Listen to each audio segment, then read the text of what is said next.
Tonight's episode of the Tuesday Night Cigar Club is brought to you by Drew Estate.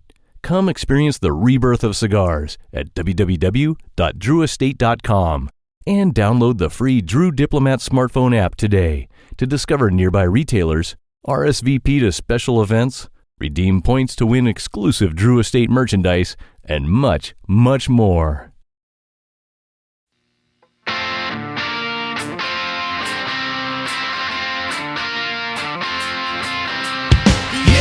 Might be a big mistake, but I'm having too much fun to wait.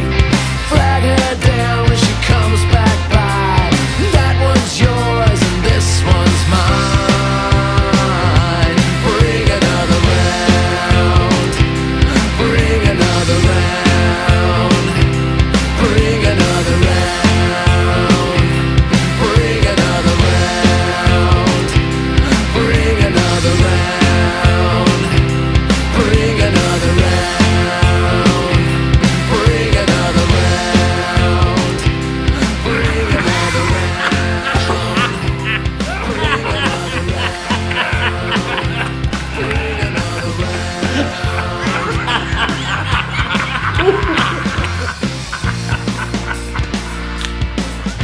Here's the suckers. Good evening, brothers and sisters of the Leaf, and welcome to the Tuesday Night Cigar Club's 7th annual St. Patty's Day Drinking Bonanza and then Drinking Ridiculous Amounts More Celebration Extravaganza, or some crazy bullshit like that.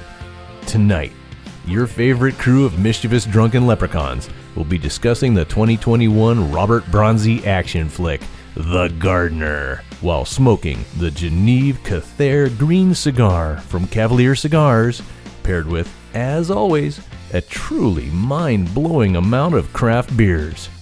Sounds like we're in store for one hell of a good time, folks. So sit back, light 'em up, and enjoy the show. I'll probably need to turn my phone down, huh? Everybody shut your damn phones off. Doctor, turn your damn ringer off. Well, you certainly are hosting the show like a drunken Irishman. You want to fight me? Is that what you want? I don't fight fair. I do nut stuff. I do all sorts of things. I know you do nut stuff. The only way I know how. The only way Kate knows how. That's just a little more nut stuff than the law will allow. May God reward. Okay, guys, you ready? One quick sip of podcasting serum. Learning juice. Oh, all right. Before we get started tonight, I've got a bit of breaking news to share with everyone. If I can be serious for just one moment. I, Matt Acade, chairman and chief of the Tuesday Night Cigar Club, has just issued a no-fly zone order for the airspace directly above the corner of No Hope here in Central Texas. As of this evening at 9 p.m. Central Standard Time, any Russian aircraft that dare fly over the corner of No Hope risks seeing me standing outside taking a rockin' piss while giving them two very passionate middle fingers. You've been warned. God bless the Tuesday Night Cigar Club and God bless America. Good night, everybody. All right. That is it. We are out of here. Have you heard the news of this Tuesday Night Cigar Club sanction? Niet. All right, boys. We're done. Oh, wait. This is the beginning of the show.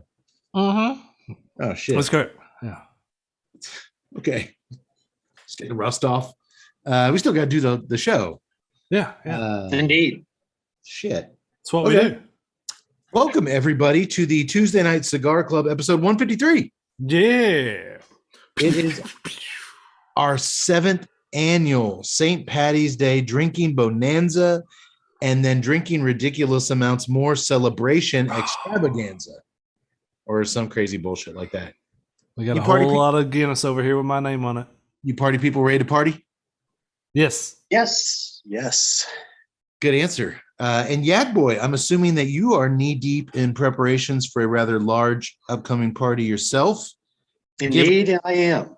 Give us and our horny listeners the scoop on what's going down at our beloved O'Brien's Irish Pub in downtown historic Temple, Texas for St. Patty's Day this year. Well, I wish I could say that there would be something new other than just great live music, Okay. copious amounts of Guinness and Irish food served all day long. Haggis. No, that's Scottish. That's Scottish. That was a test. If you said yes, I was going to be like, dude, you have time. You got to change that menu. Quesadillas. No. See? There you go. Just checking. Green beer. Perhaps some green beer. Are you Tourist. guys really going to, are you guys thinking about not getting it this year? I'm just like, it's a hassle as opposed to drinking sweet, delicious Guinness. It really is. And I know you're like still trying to get rid of that green beer like in April. I still have last year's green beer. It's not a big seller. Okay. It's no longer green because of dye, though, so that might be a problem. So live music. If somebody comes up there and asks you about the green beer, just say supply chain. It's the supply chain. Yeah. Thanks, Biden. Are you going to have General Chow's chicken for everybody? No. Good answer. Okay. It sounds like you guys know what you're doing. So live Bangers music, and mash. bangers and mash. Yes. Shepherd's pie. Yes. You That guys big make honkin' roast beef sandwich. No. No. fish and chips. Yes. You guys have the best fish and chips in all of Central Texas. So you guys can have live music. You're going to have good ice cold Guinness, Irish food, and the lovable and always ready to hold down a conversation Leshker brothers there to rock you into the wee hours of the night. That's going to be fun. It's going to be fun. Until March 18th, when they're both passed out for a 3-day coma. Yeah, we don't see them for about a week after St. Patty's Day, but okay. Well, if you are anywhere near O'Brien's Irish Pub in downtown historic Temple, Texas, the second home of the Tuesday Night Cigar Club, please get your ass down there. It's always fun. They got a nice patio. You can have a cigar. Get there early if you want to see it on the patio, I imagine. I'm talking like 10 in the morning, maybe. Yes. St. Patty's Day is nuts. I have not been to one in several years because I'm old and cranky, but man, it's a lot of fun. This will be our 15th St. Patrick's Day. Good Lord, man. Oh shit. Yeah. Let that number sink in for a while. Oh, no. Okay. Oh, are you? Because I kind of remember St. Patty's Day #1. Well, I barely do. I think Yax is having a stroke. Only it Doctor? was that simple. If only we had a Even if I had doctor. one, I'd still have to go to work. Somebody call a doctor. Doctor? All right, Cody, immediately do this. Take a deep breath and hold it for as long as you can. No, wait, that's what you do when somebody's having a stroke. No, I think you're thinking of the hiccups, doctor. I'm sorry, are you a doctor? Well, Todd, are the Olympics finally over? I know you're big. Yes, they are. Yeah, they are. You're a big Olympics guy. Every time I talk to you, you'd be checking out the Olympic Games. What were some of your favorite Olympic memories from this year, Todd? Oh man, there was a New Zealand snowboarder who was just freaking flipping awesome, and come to find out he had the little headphones on when he did like this spectacular run. So the dude, you could just see the dude just jamming up there on the top of the hill, just getting into it, and then just plops down, does some amazing fucking tricks, hits the bottom perfectly, and just looks into the camera. It's just like, yeah. I love that kind of. I love the swagger. No, he didn't, but I love the swagger. You know, the thing is, he was actually a terrible snowboarder. What's his name? Sean, the redhead. basically the grandfather of snowboarding. It was his last Olympics. And it was really cool because he finishes his run and he's not going to medal. And it's a little sad because, you want him to go out on a high note. But it was cool because like all the other snowboarders from all the other countries were down there, and they're just, you could tell that they're going up to him and saying, man, you inspired me to get into this, because they're almost 10, 20 or 10, 15 years younger than him. And he's just trying to hold it together, and he's just wiping tears away, and you could tell that it was unexpected. So that was kind of cool. I can tell by your face that it was special to you too. Well, you're beaming. Sure. That's kind of how I feel when I'm like in an airport or something and someone comes up to me and some young whippersnapper's got a little podcast. He's like, I grew up listening to Tuesday Night Cigar Club and can't believe you're here. And then he'll accidentally bump into Tut, and Tut will scream at him for spilling his Burger King coffee. That only happened once. But no, I know exactly how you feel. Like when we were going out to Vegas, and I think we were in LA, and a little kid came up to me and he was like, "Are you Tut from the Tuesday Night Cigar Club?" And I was like, yes, I am. And he was like, one day I hope to be a side bit player on a podcast and take just as much shit as you do. And it made me a little bit weepy. Yeah, I feel you. That wasn't to say that he really praised you and said, "Tut, someday I hope I have the ability to withstand assholes the way that you do." Well, that just shows you how much Tut drinks in airports. Tut, that wasn't a small child. That was a little person. Oh, yeah, he had a full beard. Well, if I gave him hope and inspiration. Awesome. You go, little guy. Well, you handed him we were at the bar at a Chili's, and you handed him a kid's menu and some crayons and said, "Good luck, kiddo." Yeah, drink a little. Sometimes you drink a lot.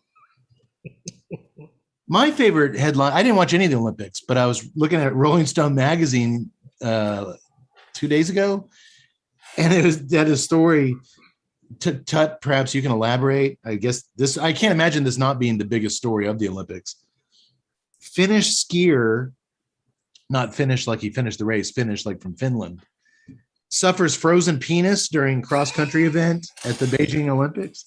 Yeah, I heard about this on the radio. They discussed that he had a frostbite of the cock. Yeah, apparently this poor bastard almost froze his dick off. Did you see any coverage of that, Tut? Oh, no, I did not. So he literally got Hannah stormed into a one-on-one with this guy's penis. So what did the paramedics? This man has a coxicle. We need to get him to a hospital stat. Mike Tirico's, well, in another story today, in a bizarre one. That's the smallest little stretcher I've ever seen. So a Finnish skier competing in a cross-country event in Beijing, he finished in the top half in 28th place after suffering perhaps the strangest malady of the year's Winter Games, a frozen penis. Reuters reported his name's Remi Lindholm, a Metallica-loving skier on Team Finland, began suffering frostbite on his third pole. Guys from Finland have 3 dicks? Oh, the third pole of the race. Third pole. Oh, okay. During the 50 kilometer race, and the event itself was conducted under such brutal, frigid conditions, the race was delayed an hour, and then they shortened it from 50 to 30 kilometers to protect the competitors because they wear really thin stuff. You can guess which I don't have a Finnish accent. You can guess which body part was a little bit frozen when I finished, Lindholm told the media. It was one of the worst competitions I've ever been in. Yeah, no shit. That was one of the worst accents I've ever heard in my life. Let me hear your Can you finish your Finnish? Let's hear it, Doctor. I don't know what they sound like. You should have just spoken in your normal voice rather than attempting whatever that was. No. Reuters news source, this isn't the first time Lindholm's penis has frozen mid-race, as a similar incident happened during a cross-country skiing event in Finland in 2021. Jesus Christ. I'm no Bob Costas, but how about this little insight? Stop skiing. Maybe some sort of warming apparatus. Maybe you just stop skiing. Yeah, I'm sorry. The first time, it's okay, man. You know, shit happens. The second time, I'm like, no, there won't be a second time because I'll be like, no, the last time I did that, my dick froze. Yeah. Fuck that shit. Oh shit, my dick's freezing again. Oh, you mean it was real cold? No, I mean my dick literally froze. Even with the necessity of the thin clothing, can't you make some sort of apparatus that's like a heating pad, like those things that Shaq puts on over his body? Yeah, the icy hot. Here's some icy hot for your balls. Don't put ice on your balls. Oh, see, that was decent. I basically just did my cousin BC Owensville with a mouthful of meatballs.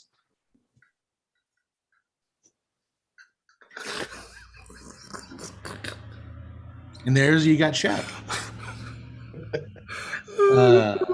Yeah, I'm gonna recommend this guy stop skiing. My God. And do you think if his dick actually fell off while he was skiing, the guy like in the race behind him would lean over and like pick it up? I'm not touching that. Oh, if you were skiing behind him, you wouldn't grab it? Man, I probably would. I mean, it's just put it on ice to save it because it'll already be frozen.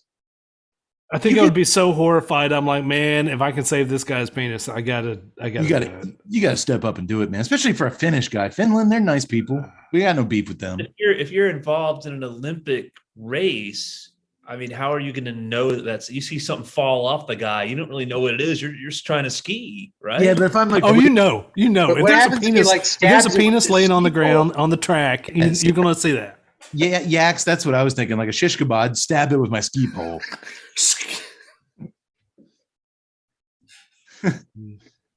And then when I cross finish line, I'd take it off and I'd fling it to Bob Costas.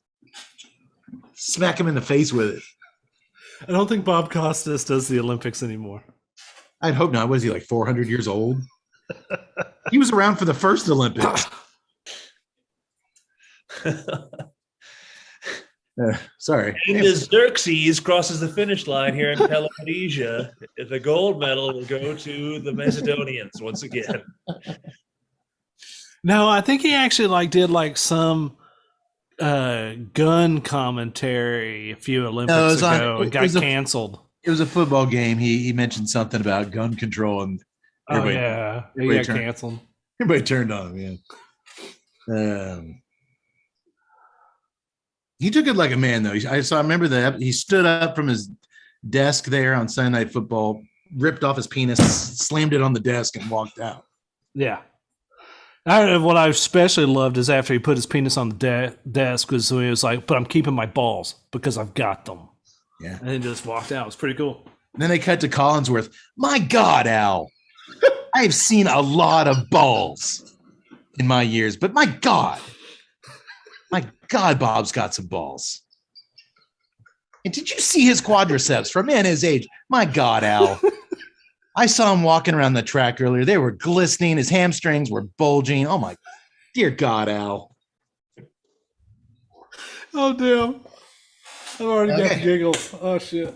Well, this is our big St. Patty's Day drinking bonanza, extravaganza, something.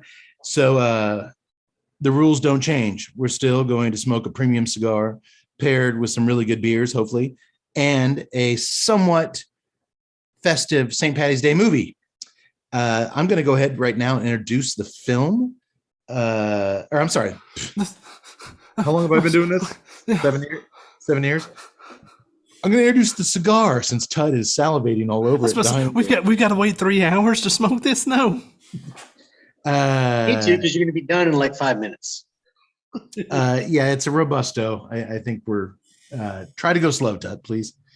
Yeah, but it's what, a 58? 58? Maybe a 60? Yeah, I think that's a 60. It's a 5x54. Oh, shit. You're way off. How many years have we been doing this, guy? My God, this is like a 72 ring gauge, Al. Al, I've spent a lot of time in a lot of locker rooms. I know a big ring gauge when I see it. This has got to be at least a 78, an 80 ring gauge. Let me introduce the cigar, if I may. And I'm going to pronounce everything about the cigar wrong. I listened to YouTube videos trying to get the pronunciation right. I'm going to do my best here. Tonight's cigar is the Genève Ceathair. Sort of K. It's a K air, I think. It's K hair. K air. Genève Ceathair. It's pronounced. It looks like it's spelled Genève Ceathair, but it's Irish. So we're gonna go with Genève Ceathair. That's good enough for me. It is by Cavalier Cigars. It is a 5x54 Robusto, Candela wrapper of unknown origin, Habano binder of unknown origin, but the fillers, we got some actual information. Honduras, Nicaragua, and this is a rare one, Paraguay. Paraguay. I'm going to say price point to last. The Ceathair is a Candela Robusto blended by Sebastian Decope. Again, I'm sorry, I apologize. Specifically, I know I'm going to say this right, for Smokers Abbey in Austin, Texas. That is correct. Tut, that is your home lounge. That is where you go to smoke. That is where you go to drink. That's where you go to buy your smokes. That is pretty much accurate. Yeah. This is an exclusive made by Cavalier Cigars just for Smokers Abbey. I've not smoked a Cavalier before, but I've certainly seen them around. It does have their signature 24 karat gold diamond on the wrapper right underneath the primary band. Ceathair is Gaelic for four, and pays homage to is it Ian or Ian? Ian and Rebecca's Irish heritage. They are the proprietors of Smokers Abbey. They are very sweet people. They obviously put up with Tut, so that shows you something about how patient and kind they can be.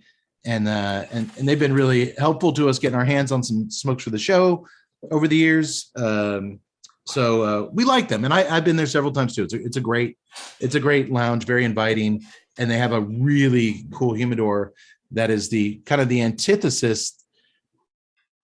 It's the opposite of your typical small town humidor, or even like your liquor store humidor, where you see the big guys, and you're not going to see a lot of the big guys at Smokers. You're not going to see any of them. You're not going to see any. It's all boutique. It's all craft, general or anything like that. It's all boutique. It's all craft, and it's a really cool spot. And I'm glad that Cavalier decided to grace them with an exclusive smoke.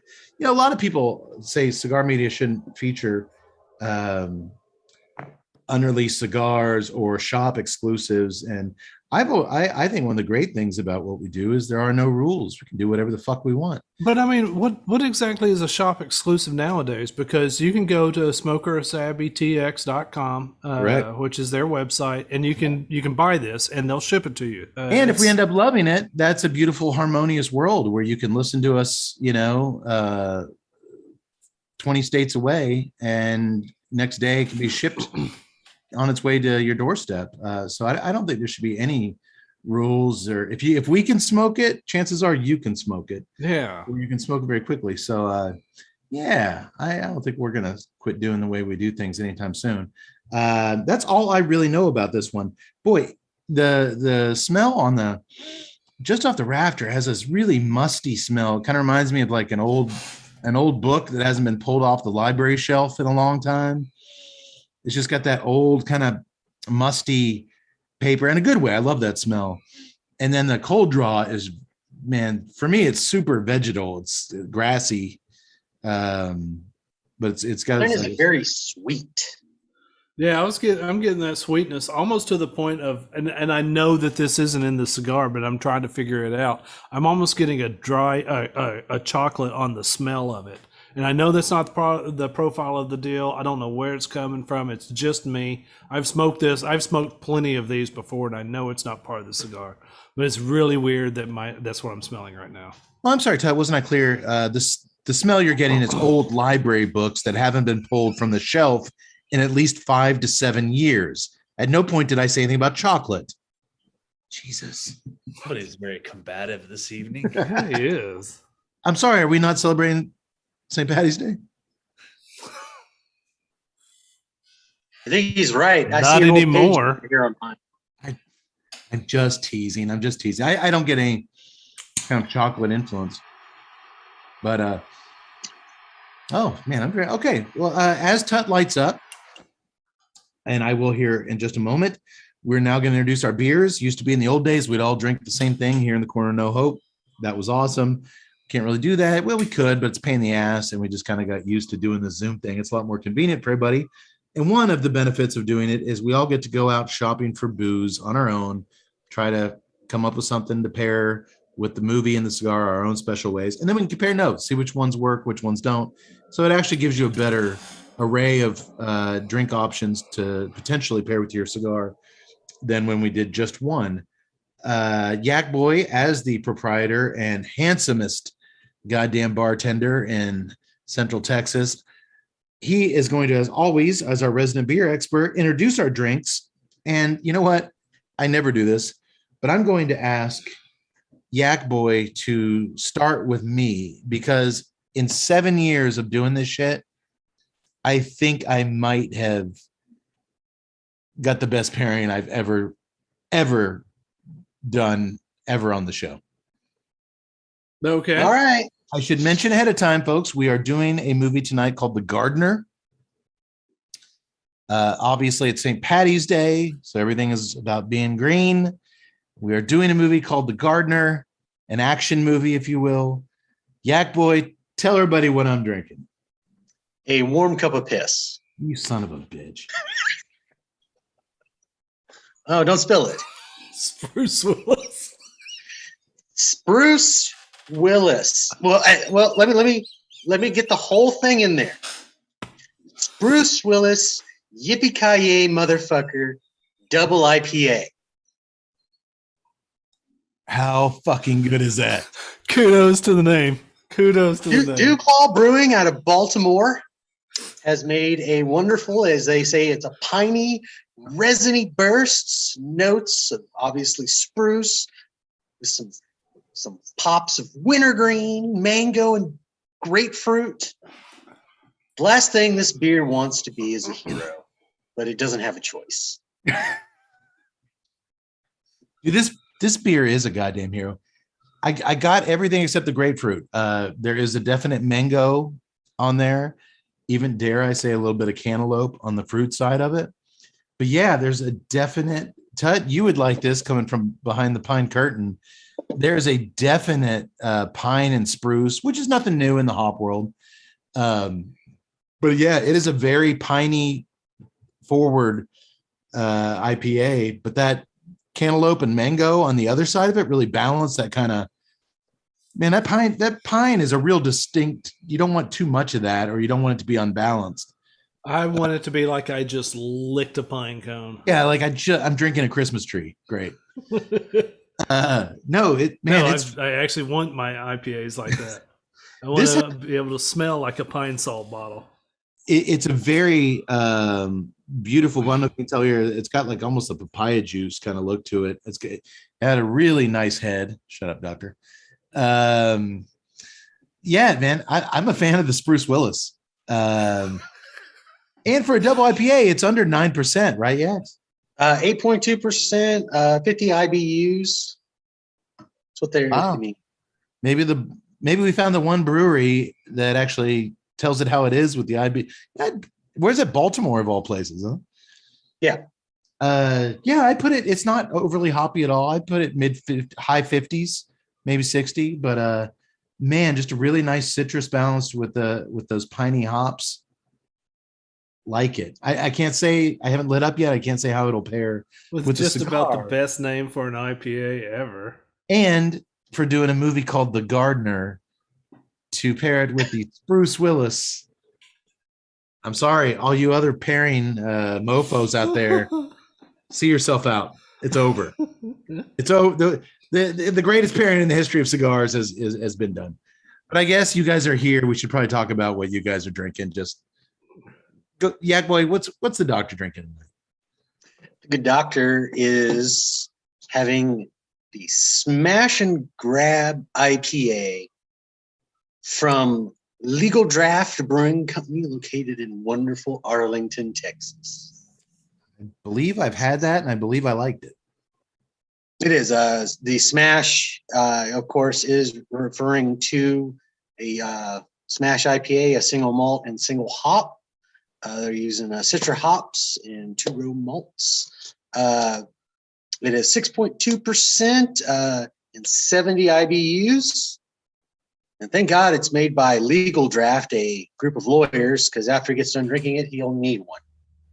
Do they put their number on the can?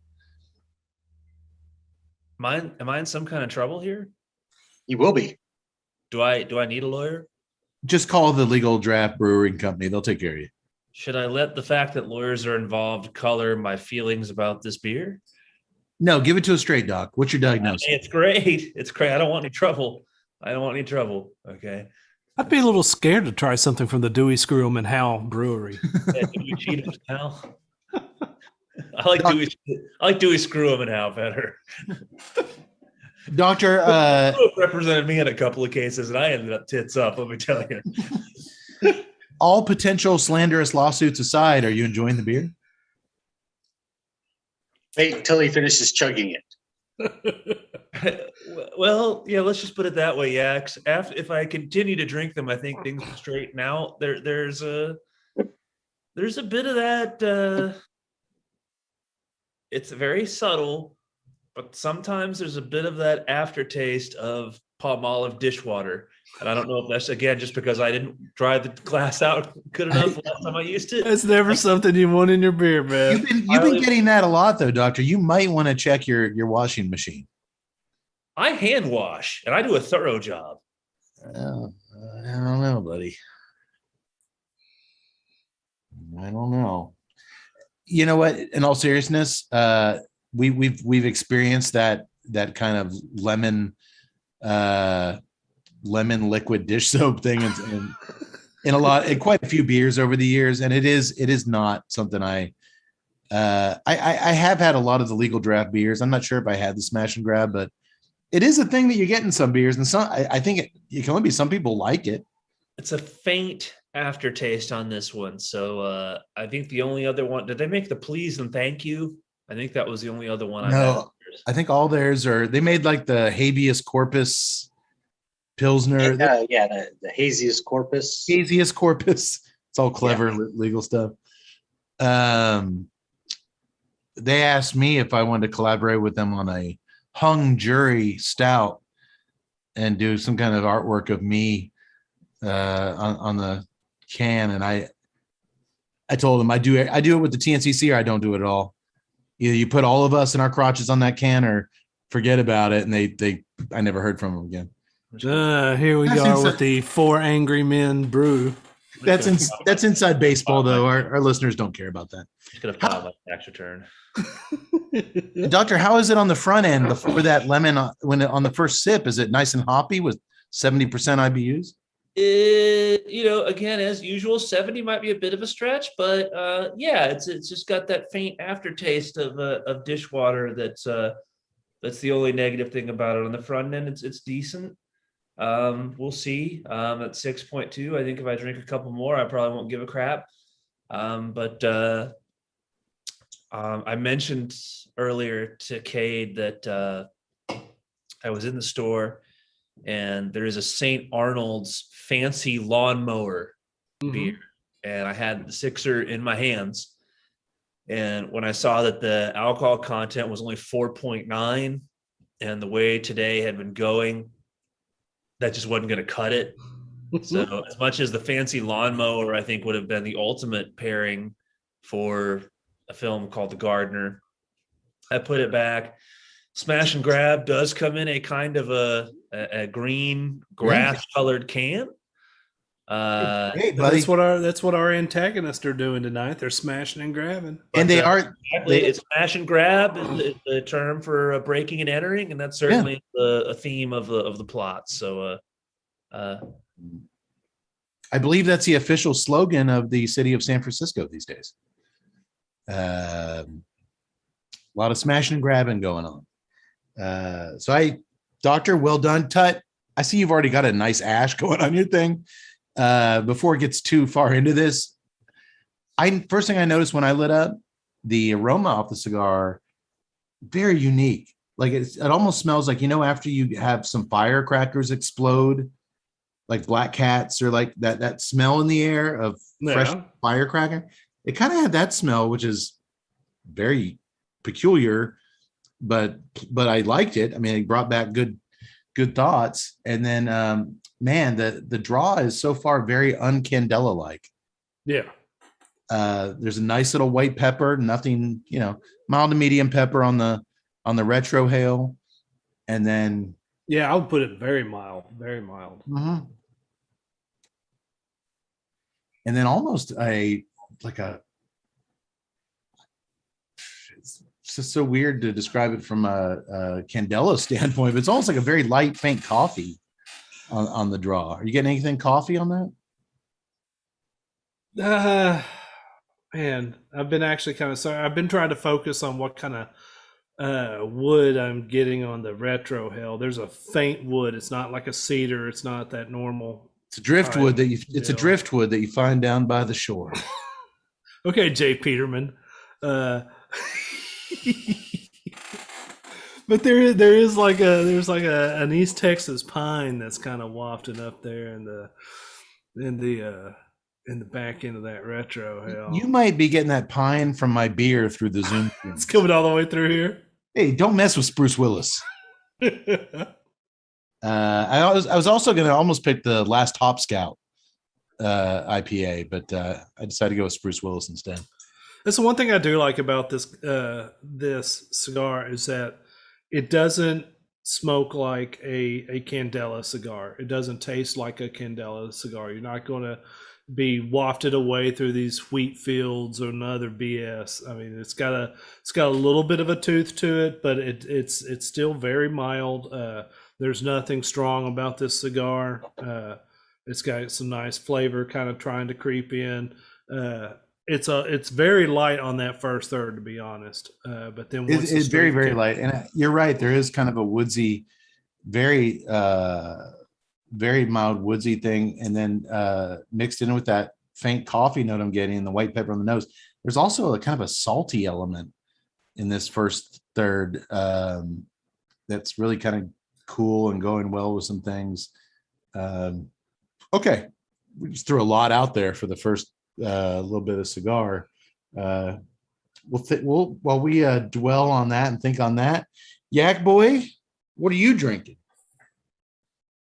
I, much like the Good Tut, or there's only one beer for St. Patty's Day. You and Tut are both on the Guinness train, eh? That's right. You got to. Now, Yaks, you are reporting at O'Brien's Irish Pub in downtown historic Temple, Texas. Are you drinking drafts, or are you in? No, unfortunately, I went with the bottle. Okay. Todd, I didn't see. Are you bottle also? Mm-hmm. Okay. None of the widget cans, huh? I like those widget cans. There's nothing wrong with them, but I don't like them as much as the bottle. I've always appreciated the bottle for some reason, and that's why I'm sticking to it. My mom even likes the bottle. Are you guys both doing just old school, not any of the variations of Guinness, just straight Guinness? I am. Straight yeah, Guinness. just the extra stout. All right. Well, I guess for the 50th time in show history, Yaks, you want to tell us something about Guinness? Guinness Stout. Originally brewed in St. James Gate, located in Dublin, Leinster. Best-selling stout in the world since St. James Gate Brewery started all the way back 1759 by Arthur Guinness. Man, the myth, the legend. My God. Originally signed the lease for the brewery for 10,000 years. No joke. Wow. He signed a 10,000-year lease? That's some good negotiating You know skills something right about there. Guinness that we don't. It will make you immortal. I'm going to sound stupid. Is he still alive? No, Okay. he far stopped as you drinking know. Guinness. He stopped drinking Guinness. And they're still at that same location. The original brewery is still there. Yes. Wow. He had long ago since purchased it, so he owned it all, and Have you been going strong ever since? Have you been there, Yax? I have not, sadly. Really? On the bucket list. Okay. Hey, guys trip. I'm all about it. I'm Maybe we, down. could, maybe we could all go, have some fun, some good times. We haven't been able to coordinate a trip down to Austin. How are we going to get to Ireland? I don't know. Taking the doctor through Ireland where he's all Exeter Flexeter. That might be bad news. Fee fi fo fum. Because they like to fight. This brewery is quite dumb. And I'm like, stop it, doctor. Yeah, we get our asses kicked within like an hour of landing.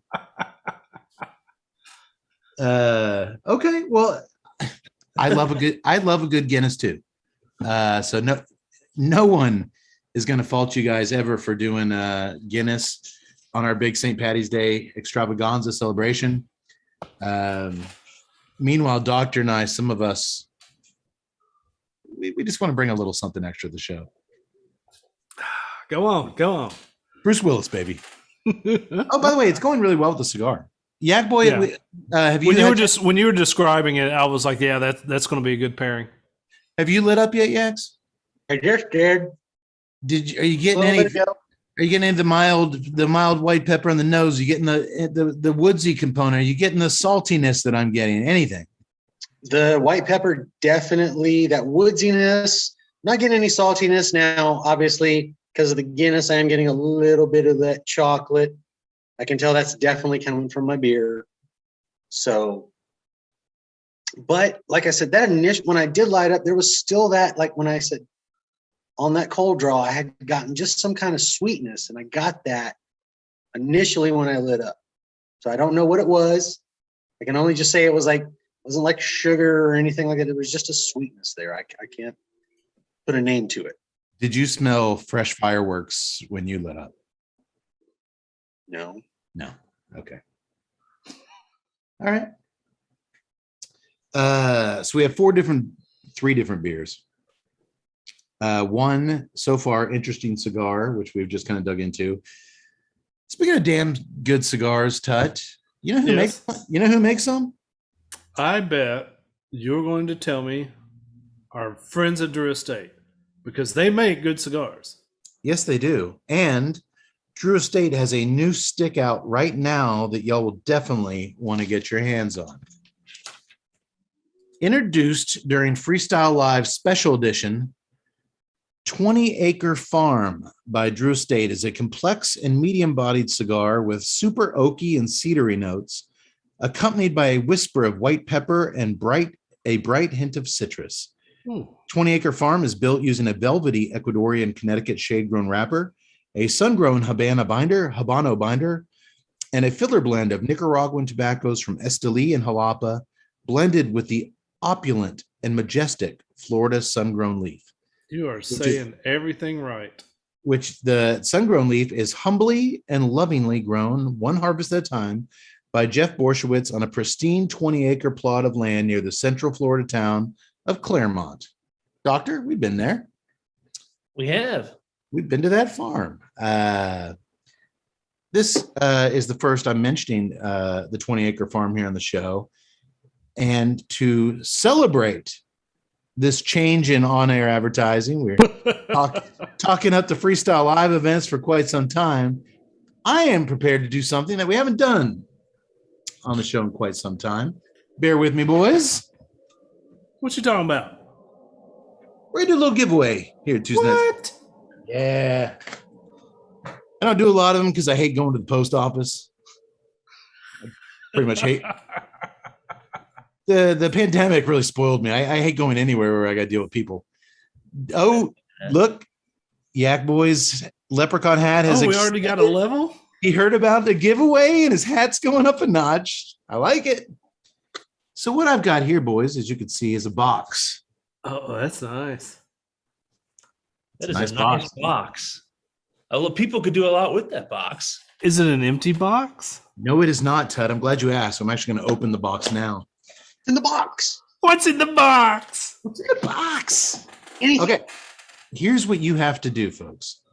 You have to go and check us out on Facebook and Instagram because I'm going to give you the rules for the contest. It's going to be easy. Really, all you got to do is check out this episode, and I'm going to ask you a question on Facebook or Instagram. Whoever answers correctly is going to be putting into a pot of names, and then we're going to pull somebody to win this. What is it?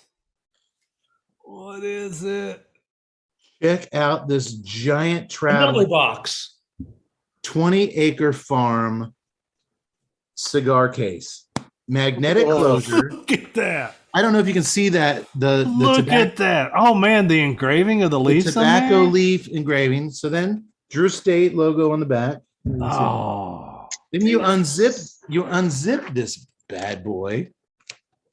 What the hell? Room for a long cutter, a long lighter. You got all magnetically sealed. Pop. Maybe two lighters. Oh, man, that's like drunk guy's fantasy because you don't have to do anything buttons or anything like that. Yeah, and check this out. You can hold 5 20-acre farm or other cigars of your choosing. This clamps down magnetically. It is a beautiful. I haven't seen anything quite like this from Drew State as far as this is classy, man. White leather. Yeah. This is a really nice piece. It's got Florida sun-grown on the stitched in the handle, and we're going to give this away to somebody. So all you have to do, follow us on Facebook and Instagram. I'm going to be throwing a question out here once this episode drops. It's going to be a question having to do with something that was said at some point in this episode, and it could be yours. I'll mail it to you. That's awesome. That's awesome. I said it could hold 5 20-acre farm cigars. I'm not sending you any cigars because that gets iffy. My luck, the one time we do a contest, some 12-year-old kid's gonna. I got this from the Tuesday Night I'm gonna Cigar get it Club. from this fucking mom. TNCC. Yeah, Kate- that doesn't work. Kate, I can understand why you sent the kid cigars. What's up with the penthouses? I was just trying, I don't give away shit all. I was trying to jazz it up a little bit. So yeah, we're not sending cigars, but we are sending a really cool leather 20-acre farm cigar case to one lucky listener or viewer. So keep your eyes open for that. It's beautiful. Yeah, it Even if you don't smoke cigars, man. This chick could use that for a purse. And just for listening to a podcast, man, you lucky dogs. Hey, we didn't have shit like that when we were banging. Actually, yeah, I've won a lot of shit from other things. But anyway, so that'll be really cool. We're gonna give that away. Big thanks to Drew Estate for making that possible. And before we move on, I'd like to take a moment to talk about something else very cool, like the 20-acre farm travel case, Cigar World. Cigar World is an online site for cigar smokers. There you can get cigar news, reviews, and a whole lot more. Also on the site is a cigar research panel called the Testing Lab. You can sign up to give your input on new cigars by taking surveys and testing cigars. Check it out at cigarworld.com/testing lab. Doctor, you said you were doing some experiments earlier tonight. I enjoy the laboratory environment as often as I can, whether I'm doing something that's ethically questionable or not. But you do everything that's ethically questionable at cigarworld.com. Am I correct? In their laboratory. The testing lab. You love it over there. You said it's very hospitable, very, very nice. Yes. Everyone's a that's- team player at the Cigar World Testing Lab. All right, so we'll get your ass over there. cigarworld.com/testing lab. Come to Cigar World, come to Cigar World to do your unethical testing. And I can say with 100% confidence, there is no unethical testing on animals done at cigarworld.com/testing lab. And I was kidding. All of my testing is very ethical. Well, yeah, nowadays. morally questionable sometimes, but it's always ethical. Yeah, no, the world's become a much more open-minded place, Doc. Yeah, I don't know. I'm not even sure what's against the law anymore. That pepper's starting to kick up once you get into that midway range. Geez, Tut, you were blazing through this thing. So you get sorry. an increase in the strength of the peppers picking up in the middle portion. In the retro hell, it's getting a little bit once you start getting into that preach about an inch under that gold filament. Man, I'm still getting that really faint light, very light, almost like a cappuccino coffee flavor with that pepper. There is a light coffee taste there, especially on the draw. I can't. Whenever I get super light woodsy notes, my mind automatically goes cedar, but it's not quite. But it's not that tangy cedar But the light coffee and that saltiness for me is kind of. I'm not too worried about that woodsy thing because those are really interesting playing there. And then that pepper's nice too. Okay, well we'll give that. I won't give. Are you ready to talk? Are you ready to talk price point? You're gonna from tonight's price point. You actually bought these for us from Smokers Abbey. So no, you don't get a saying tonight. I never abuse that privilege of knowing how much our cigar costs. No, never. Thank you, Doctor. I'm glad somebody around here gives me some respect. All right. Well, we introduced cigar.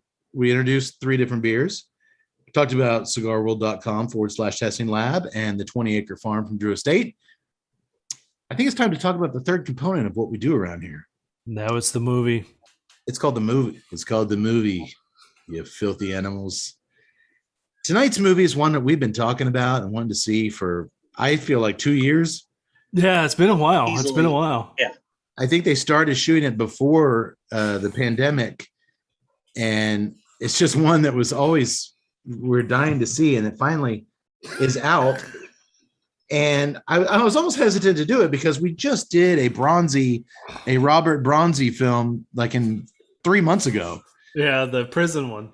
Escape from Death Block 13. But it's St. Paddy's Day. And nobody knows greenery like The Gardener. So tonight we'll be discussing 2021's The Gardener, starring one Robert Bronzi. This will be our third Bronzi film, starting with Death Kiss, which I think we did back on episode 91. And then, as we mentioned, Escape from Death Block 13, which was a few months ago on episode 149. Just to catch you folks up to speed, if you're not a regular listener to the show, a few years ago, someone discovered a Hungarian horse trainer. I don't know how they found him, but they're driving through Hungary, and there's a guy out in the field training horses who happens to look just like mid-50s Charles Bronson. And it's not like, oh, that guy kind of looks like Charles Bronson. It's like, holy shit, there's Charles Bronson. He is identical in every way, shape, or form. Could you imagine driving through the countryside on vacation? You're like, oh, the beautiful Hungarian lands. Holy shit, Charles Bronson. Well, it's like you always think of like, people say Tupac faked his death. Jim Morrison is still out there somewhere.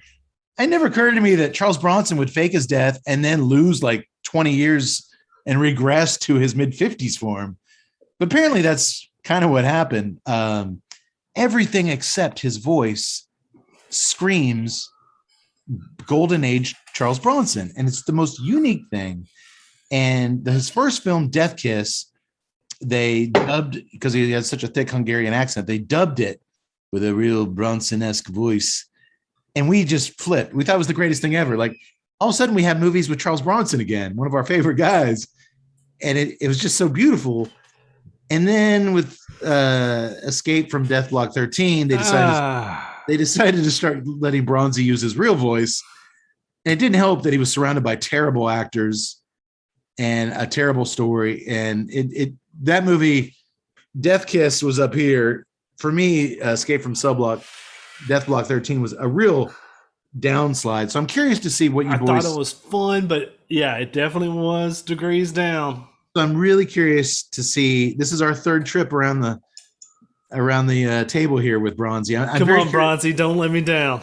very curious to get you guys' thoughts on this. And hey, if it's 4 thumbs down, maybe we're done with Bronzi. I don't know, but he certainly seems like a nice guy who takes it all in stride. Like he's loving this new. It beats fucking clean up horse shit in Hungary. I actually follow him on Instagram, and yeah, he's a nice guy. It's all nice, positive stuff. Yeah. But I'll tell you one thing, even if you're not that big of fans of Bronzi, but if you're a fan of Bronson, go follow Bronzi on Instagram anyway, because it's like free Charles Bronson photos in your Instagram feed. He looks that much like him. It's like, I ran into some nice folks at this tavern who bought me around a beer. It's like, dude, anywhere you go, people are going to buy you drinks. You look like goddamn Charles Bronson. Once you pick up this round of shots, now you're dead. Yes, sir, Mr. Bronson. You got it, buddy. Who's gonna say no to this guy? Well, if he comes in and talks like Bela Lugosi, then maybe you will. Why don't you buy a round of shots? Don't listen to Doc Bronzi. I will buy you shots, man. Come on. Good answer, punk. But make a good answer, punk. I was about to say, but you're gonna have to let my friend Cade do all of your voice for the entire night. Bronzi, you whisper to me what you want to say, and I'll say it to the table. Can I get a substitution on the appetizer sampler? No way. Now you're dead. It showed up with mushroom caps. Now Please, in Transylvania, we don't like the mushroom caps. All right, the gardener. And by the way, doctor, nowhere do they like the mushroom caps. No.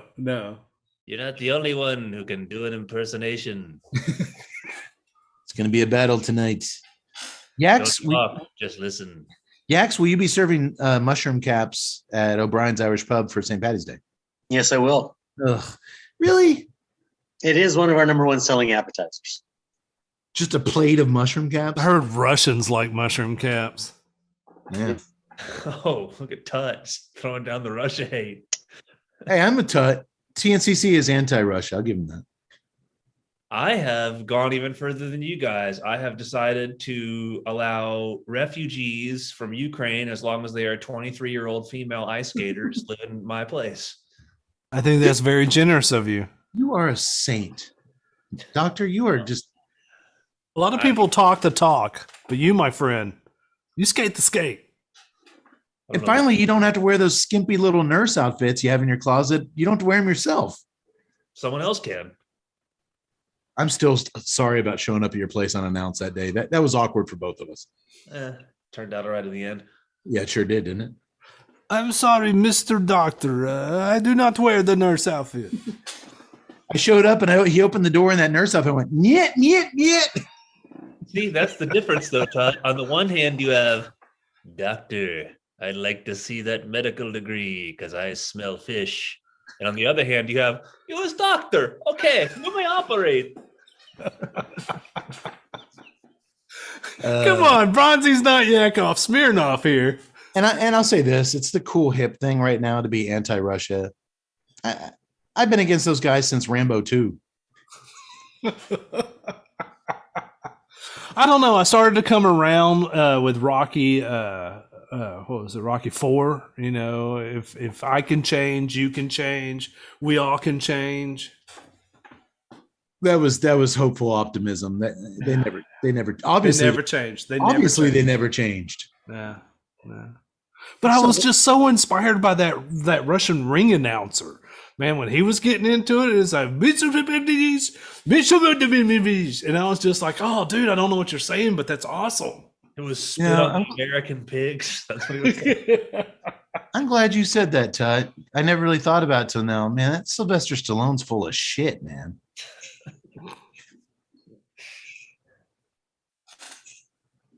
I hope he doesn't get canceled. Why would I get canceled? I get canceled. You get canceled. You It's okay. We all get canceled in Hungary. Come to Transylvania. Oh, I'm still doing a campaign to get Bronzi in the next Expendables deal. But they probably heard his voice and they're like, "No, we can't do that unless you're going to let us do the." Let me do his voice. Would love it. Got one more seat on the plane.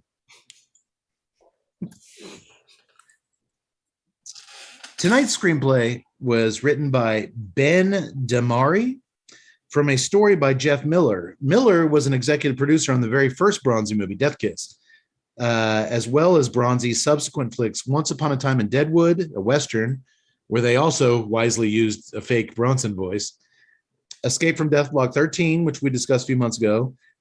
This one, which just came out, which if this one goes well tonight, we might revisit during our March to Halloween.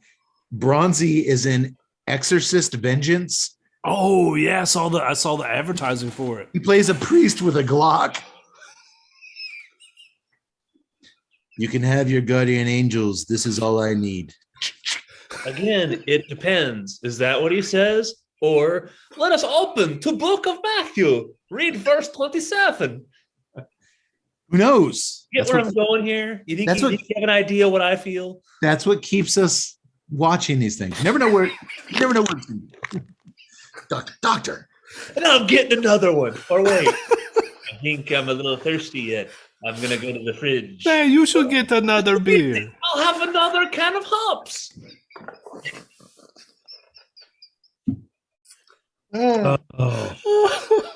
So yeah, fuck yeah, Exorcist Vengeance. That's the thing that exists. We might watch. Is it out now? I mean, is it? It's already out. Okay, it's already out. I didn't. Because regardless of whether I'll be the tester. I'll be the tester. I'll get it up and I'll check it. All right. Well, what I'm saying is nobody knows Bronzi like Jeff Miller. The guy's produced every one of his films, and now Jeff Miller's dead. Bronzi did not kill Jeff Miller. The Gardener is co-directed by Scott Jeffrey. Perhaps you saw 2021's The Curse of Humpty Dumpty. No. And his co-director is Rebecca Matthews, who just produced the recently completed Curse of Humpty Dumpty Part 2, Even Dumpier. Does that ring any bells? Yeah. Are you sure you just didn't make that up? I made up the even dumpier part. They just did finish The Curse of Humpty Dumpty Part 2. And they actually did make a movie called The Curse of Humpty Dumpty. For the fucking show, I watched the first 20 minutes of that goddamn thing. I was expecting a really cool dude like an egg. And I was gonna see how are they gonna work it in? Like he falls off are they gonna have to put him back together? Is he putting himself back together? That's what Humpty Dumpty, The Curse of Humpty Dumpty 2 is, subtitled The King's Man. Humpty, The Curse of Humpty Dumpty 2, The Yoke's on You. Humpty Dumpty was one of my favorite fictional characters as a child. All the king's horses and all the king's men couldn't put Humpty Dumpty back together again. The Curse of Humpty Dumpty Part 3, all cracked up. You left out Humpty Dumpty 4, still scrambling. They're gonna keep making these things. Yeah, you can't stop them, Doctor. It's too big. It's too big. People are just too big. It's too big of a franchise. They won't stop making them. You got to do that with Bronzi. Have him show up in one of those Humpty Dumpty movies. Hey, pal, you're over easy. Which again, that would be great. Oh God!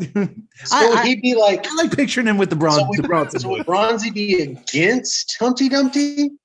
Yes. Oh. I like my eggs beaten. Now I'm gonna beat your Can't face. make an omelet without breaking a few eggs. I like where he saves the day. All the king's horses and all the king's men couldn't put Humpty back together again, but Bronson can. But I won't. You pissed me off. Oh man! You can't make an omelet without breaking some eggs. Your Such a face, missed opportunity. eggs. Now you're dead. Okay. These weren't eggs; they were bait. Do you guys, before we get into the gardener, do you guys do any gardening? I do. I try to. I'm just not good at it. I beg your garden.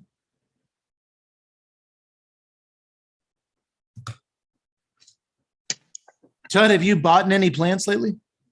No, I'm still trying to keep the ones we bought a couple of years ago alive. No, I said, have you bought any plants lately?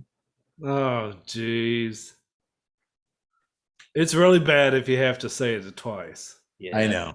Yeah. Let's just get into this. Hold on to the seat of your plants, your pants, ladies and gentlemen. It's time to dig into the gardener. All righty. Ah, man, this Bruce Willis is good. This sounded good. Doctor, after I take a sip, should I do the Willis orgasm from Color of Night?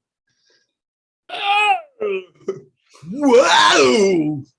This is what the Spruce Willis could do for you.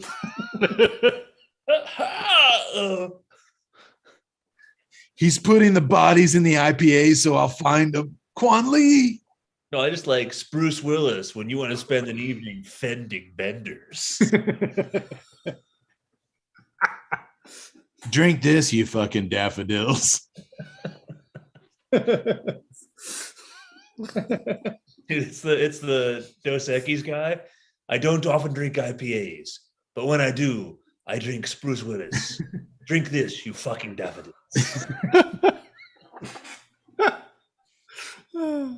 So we kick things off with a pre-credits nighttime home robbery where a team of 3 bad guys, all wearing masks that are kind of a crossbreed of a hockey goalie mask and a Halloween skull mask, some black, some white, kill a pregnant woman by shooting her in the forehead. And then they chase down her husband and shoot him in the face as well. Apparently he tried to be a hero and get in the way of what they were trying to steal. And they don't like it when people play hero as it complicates things. The scene was pretty brutal, especially popping the wife as she begged for her baby's life. Yeah. It was effective. It got things off on a very dour note. It was kind of a sad scene to start our story with. But I thought it was done very effectively. Unlike, I'd say, all of Escape from Death Block 13, it was shot well, and it was kind of done nicely. Yeah, I mean, if your goal is to show that your bad guys are truly evil, then I mean, I thought it did its job. Yeah, it was a little tough to watch on the begging mother, but then we kick right on into it. Yeah, but yeah, I think we'd all say it's kind of a sad way to start off what you're hoping to be a rockin' good Bronzi action movie. Hey, Yax, you're smarty pants. There are people that say that plants react to emotions and that feeling. Have you ever heard that certain plants can react to the humans that are around them? And Yeah. if you're in a good mood, they kind of flourish and pop up. If you're depressed, they kind of wilt. Have you heard that? I have indeed. What's that called? I don't know. No, I should have gone to Todd. He's in college. Won't make that mistake again. Boy, that explains why I've never had a plant that lived. The doctor's plants actually tie their stems in knots and cut off their nutrients. Maybe I should look inwardly. Hey, if plants are sad, do other plants photosynthesize with them? It'll be a long night, huh? Then, boom, dead pregnant lady, dead husband, boom. Title card we've been waiting years for, The Gardener.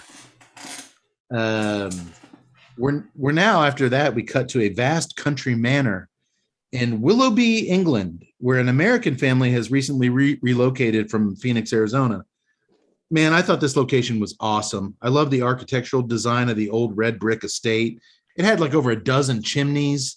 It just looked really, really cool on screen. And I've gotten to be where I hate drone shots in movies. They're just so easy to do and so overused. But I thought they were so good in this because they showed you, one, just the age, because remember in Death Block 13, it was a CGI prison. Yeah. So it was a drone over made up stuff. It was totally infuriating. This, you really get to go over and see just how vast and old this place is. But it also works another thing, because the way it shoots out, you see how secluded this manor is. Yeah. And there's nothing but pastures and farms and no neighbors. I really like the look of this film overall, but especially this location I thought was perfect. I loved it.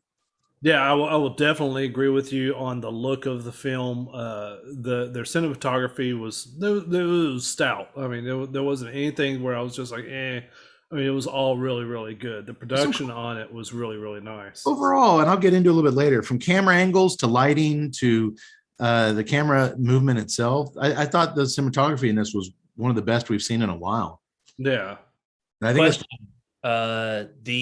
the exterior of the estate, which, as we know, is a real estate in England, fantastic. The interiors look good too. I don't mean to get ahead. I'm just wondering how much access the question is, do you know, Cade? Because I did not. If the filmmakers had full access to the interior of the estate, or do you think they were only allowed to shoot exteriors, or do you know? I don't know. I'm assuming. No, you know what happens when you assume, but it's a good question, because I did notice there were some rooms that they would film in that looked updated with the walls, but there were other rooms, like the dining room that they spent a lot of time and stuff, that had that red brick. I'm guessing they were able to shoot at least a portion, maybe some access to the interior, and then maybe they did. Yeah. And they did this. It's not a big budget film, so I don't think they had sound stages to do the other stuff, but maybe another location to do some of the stuff, like sprawling estate, which it gives you a lot of possibilities. It does. But man, if they did have full access to the thing, good on them, because it's just a really cool location visually, and it just works for the story really well. And what is a massive country estate, boys, without a gardener? That's right. We now join Peter, the gardener, played by the one and only Robert Bronzi. Well, I guess that's not accurate. One and only Robert Bronzi. There was a guy named Charles Bronson who was Bronzi before Bronzi was Bronzi, but Bronzi's the latest Bronzi. You guys know what I mean. As he walks around his greenhouse smelling peaches while nodding his head, God. yes, or clipping dead leaves off of random plants as he shakes his head in disapproval. No. Well, that's not what he said. He never said anything that sounded like that. Like always, Doctor, when we do these movies, I wanted to hear the Bronzi voice. So for our listeners, I'm not going to talk like Bronzi talks in these films. I'm going to give you the Charles Bronson voice, Bronzi, that we all really wish they would do that. So then I'm going to have my moment right now, because first of all, if you want to do that, that's fine. It's more entertaining. That's false advertising, because that's not what happens in this movie, and that's not what this movie is about. Now, no, I make a full disclaimer that the movie itself, he talks in his native Hungarian accent. So he never says anything like that. So that's it's a false representation of anything that happens in the movie. Full disclaimer, he speaks in his Hungarian accent, which sounds nothing like Charles Bronson. But if you're listening to my podcast, I'm going to tell the story the way I want it to be told. Okay, that's fine. That's not the movie we watched. That's all I'm saying. So I don't cream in my jeans at the existence of Robert Bronzi. It's cool that he's out there and he's making his movies. That's cool. There was only one. He is the original Bronzi, because the other guy was Charles Bronson, and he was one and only. This guy is an imitator, and he certainly looks exactly like him. It doesn't blow my skirt up that he's out there making his movies. That's a cool thing. If they don't dub in his voice, then it's totally meaningless. Then it's nothing. If you don't dub in his voice, and you do what you want for your entertainment purposes, we don't have a dub voice, and that just totally whatever. I mean, it's not like look, the guy looks like Charles Bronson when he's 55. Well, he sounds like Bela Lugosi. Who gives a fuck? we went into this on the Escape from Death Block 13. It's so much because we love Death Kiss so much because they use the Dub Bronson voice. When he was allowed to use his own voice in that, it really felt like half. It's like getting Arnold Schwarzenegger in his prime to be in your movie, and you don't show his muscles. I think there's so much of a difference. If you have someone dub the voice in, there is so many, and we'll get to this later. I'm still a little disappointed in some of the screenwriting, the one-liners. There's so much more you can do if you dub that in. I agree. If you don't dub that in, and he speaks in his native Hungarian accent, then it's just whatever coolness there is that this guy exists, to me, is gone at that point when you let him talk the way he does. If he's actually doing those things, like, you've just been mulched. I mean, if he's throwing that shit out there, yeah, then, fucking hey, we don't get that. No. And that is a huge detriment to the film. And in my opinion, just that difference of not dubbing in his voice, totally different movie. Well, I'm glad we got this out early. I think hopefully people would know by now our third Bronzi movie. If you're coming to us to tell you the story of the gardener, I'm going to do it the way I want it. I'm going to accentuate it with some. When I talk like Bronzi, I'm going to do Bronson because I have a chance here. I have a platform to do it the way I want to do it. There are no rules. I can do whatever I want. Would that the filmmakers thought the same way? Yeah, I mean there's not a person here that disagrees with you, Mincy, at all. I mean, if they would just dub that voice, they're sitting on a fucking just golden goose that will not stop shitting eggs. But it is. I mean, it stops shitting eggs the minute you stop dubbing. Yeah. I'm a little bit softer on my stance because I just, for some reason, I still like this guy. He was just a fucking horse trainer, and some dude plucked him off of his ranch and he was like, all right, I will make your movies. And I just, is it 10% of what Bronzi with Bronson's voice movie can be? Nah, maybe on its good day. No, it could be 10%, but it's just, I mean, it's not going to be that good, but I still appreciate it. I still appreciate that there's this thing that's out there. And I for some reason, I find it appreciative. I don't know why. I gravitate to this deal. You know what it is? I'm with Todd. It's kind of like those, but it's completely illogical because it's kind of like those people that like some people get swindled by like psychics or like, somebody will come to them and know all this stuff about them and be like, I'm actually your grandfather reincarnated. And it's like, I miss my grandpa so much. And this guy knows so much about me. And I'm going to believe that he was my grandpa. I want to believe. That's it. I want to believe. I thought we were done with Bronson, and now I've been given this gift, and I just want to hold on to it. Don't hold on too tight. And that would be a gift if they dubbed in the voice. I agree, but I never said there were rules. I never said you couldn't do what you wanted or there were rules for you. I'm just pointing out that there is a gift if you dub in the voice. If you don't, for me, it's gone. There's nothing there for it. Well, I think with most episodes, we're going to tell you this tale so good and so entertaining, you're never going to watch the movie anyway.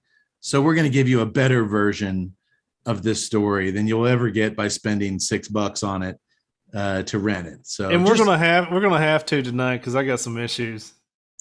Oh boy. Said my piece. You guys hear that? It's all the good times getting sucked right out the window. Bronzi tries to enter the kitchen from smelling his peaches and clipping his dead plants to get a drink of water, and he's scolded by the no nonsense maid Francesca. who refuses to allow him inside with his muddy gardening boots on. And it's here, sadly, where he speaks that, as the doctor pointed out, it sounds nothing like Charles Bronson. And we're just going to keep trucking. However, I get what the doctor's saying full blast. And honestly, Death Block 13 was almost the end of it for me with Bronzi, just because I he's not a good actor. No. And he doesn't deliver lines well. And I can only give that so much, but I will say this. I had the gardener. We all had the gardener on our radars way before that movie. So this is kind of my last chance with him. And I will, as we discussed. And the way I was approaching it is that, all right, we had one film with the Bronson voice that was awesome and I loved it. And then we had another film without the Bronson voice. So I didn't know whether I was getting the Bronson voice or not getting the Bronson voice on this one because I hadn't seen anything. So I was just like, here we go. Do we get it? What do you mean? Oh, shit. You don't get give me a glass of water, I'll blow a hole in you the size of a chicken pot pie, punk. That would be awesome. But he does not threaten to kill the maid with a 357. He just walks away sheepishly. But we'll try to spice it up a little bit for you folks. So then the family pulls up the driveway, and I said they're Americans, and I think they're supposed to be all Americans, but the mom, Lauren Henderson, has a faint Irish accent. The dad, Stephen Henderson, has kind of a mix of accents that come and go. Couldn't tell who he was. No, he was a mud. He was all sorts of stuff going on. And then both college-age kids, Justin and Hannah, speak like typical American teens. This, I think, and I've watched a lot of these lately because these filmmakers all kind of make a bunch of stuff. I think when you film these movies over in Europe now, you just kind of get what you get when it comes to casting and you don't throw a fit about it. And you're like, just do your best American accent and you're going to be married to this completely different nationality. You do your best American. I find it incredibly infuriating. It's the whole EU. They're dictating movies. I know. I just think it's really cheap to make movies over there and you can get a few Americans, but then the rest you just pluck from whatever. And it's like, all right, you kids are American, but you got an Irish mom and a Venezuelan dad, and just roll with it. I'll say this: if the hot daughter Hannah was actually not American, then kudos to her because she sounded exactly like she was an American. Well, she is, and we're going to talk a little bit more about her in a minute. But yeah, I've watched a lot of these lately, especially horror movies that are made by these people, and they just cast whoever. You look like you could be married to that person visually. Who cares what you sound like and what your kids sound like? And I don't know. Maybe that's un-PC of me. We should all be one. It's like when you're on the American Airlines, the One World Alliance. We should all just embrace it. But it's so much. I can't tell where anybody's from. So not to belabor the point, but do you think that Robert Bronzi actually has stated to the people that he's working with that he doesn't want to be dubbed anymore? I bet that's, yeah. You think that's the case? Or do you think because if the filmmakers actually thought, well, we can't do the dub because we're in Europe and therefore he needs to be from the Balkans or whatever, where there's been wars, because that makes no sense because these people's accents are all over the place. It doesn't matter. He could have just said, I haven't seen my parents since the war. I would have just fit right in. So I was wondering throughout, is this where he put his foot down, or is that that actually could be. That could be a point because he's a migrant gardener, so it could be that, hey, we've got a migrant gardener role. Let's get the Hungarian actor. But I mean, it's kind of like the whole thing. If you're centering around Bronzi, you want to get that voice in. But there's a part of me that thinks that he said, No, I don't want the. I don't. If you're going to use me anymore, don't dub the voice. As Cade pointed out, when you have the mom who has some kind of United Kingdom accent, the dad who's all over the place, and then two kids who sound like they're from Middle America, what difference does it make what he sounds like? Yeah. And for me, much unlike Death Block 13, God, we're spending a lot of time on this voice. It bothered me less in this movie because he just seemed like a refugee who got work on this estate as a farmer. And they at least initially, he talked a lot less than he did in Death Block 13. And so it kind of, the less he speaks, the better the movie is. Yeah, but remember in 13, they also casted him. They crafted his role as an immigrant. You know, his family had the motto with you can't be like, the deal. Yeah, I am a native Los Angelesan. I mean, nobody's going to buy that shit. Where do you come from, stranger? Austin, Texas. No. If he'd done it right and he said, I come from a place called none of your goddamn business, see that, then we would have bought it. Well, if they hired me to dub these movies, they'd have that. Well, it's more than just dub. You're going to have some writers. And that's, I might as well break this out because you're going to be coming up with a lot better stuff that's in this movie. They don't write it as a Bronson flick. They don't write him as a Bronson character. There's not those fun one-liners. There's no zingers. There's not even a tough guy type deal about this, especially in this one. I was just kind of let down. I mean, I was just kind of like, I was wanting something. Okay. We haven't even gotten to we're still 5 minutes into this thing, for God's sake. Not that I don't like doing the wrap up portion of the movie at the front of the movie. But let's tell a little bit of the story. Yeah, first. but I mean, like even that first scene in the kitchen, he could have been like, "All right, I'll use my own hose." Bronson never did that though. He was never Arnold with the quirky one-liners. I think you build his one-liners up a little bit. He was never that. It might be. I mean, I think that's part of the disappointment in this movie is that I want so much after seeing Death Kiss to be an extension of that I built it up in my mind.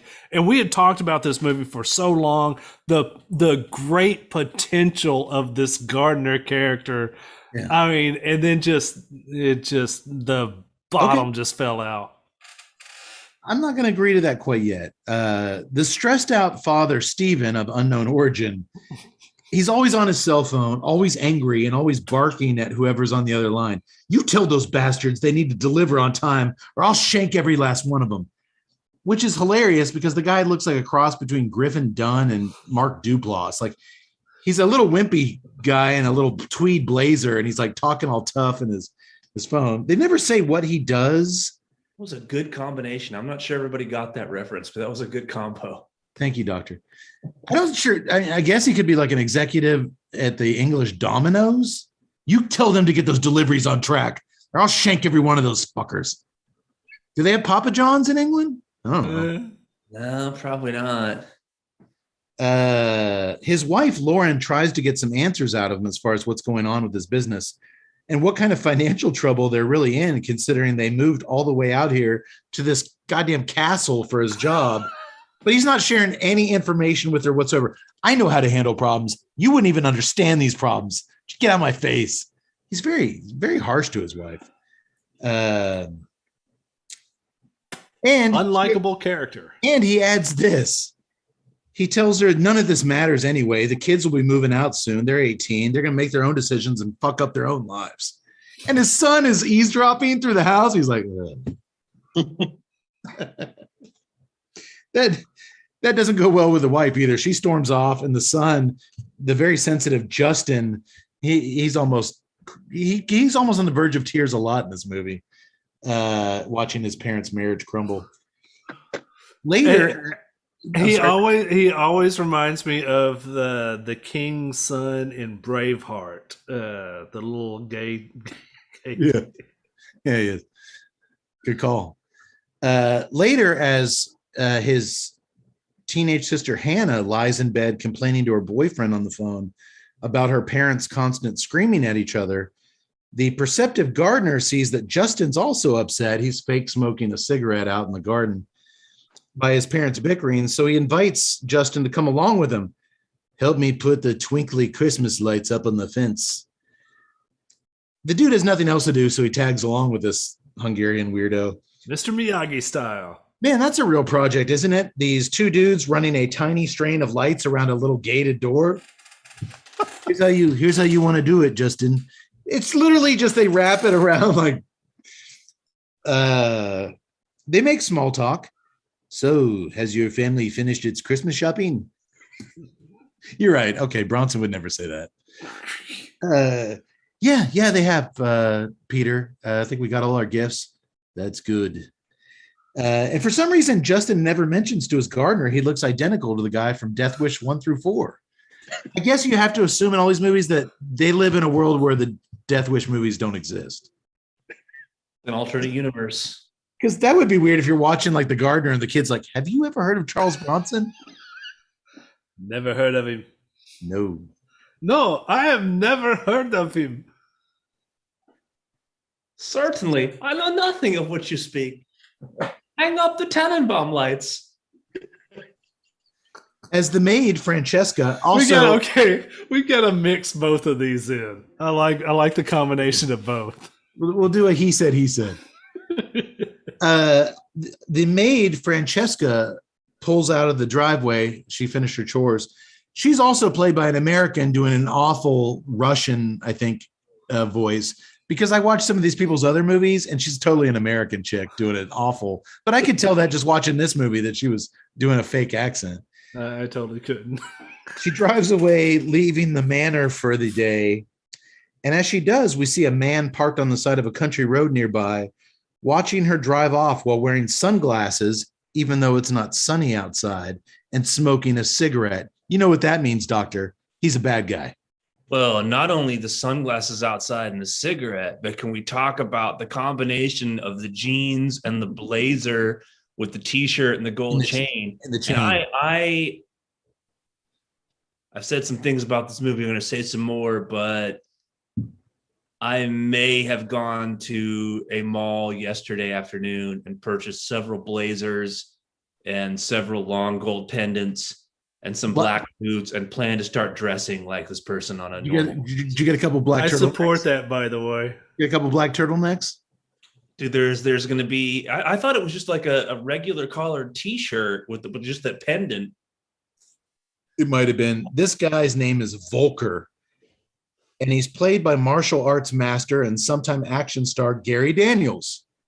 Tut, did you recognize Gary Daniels? Man, I knew I'd seen him before, but I did not recognize him. But I knew I'd seen him before. But it might have been because they wrote him like a character from Die Hard 2. Die Hard 2? Wait, which one? Oh, wait, never mind. Sorry, wrong scene. Go ahead.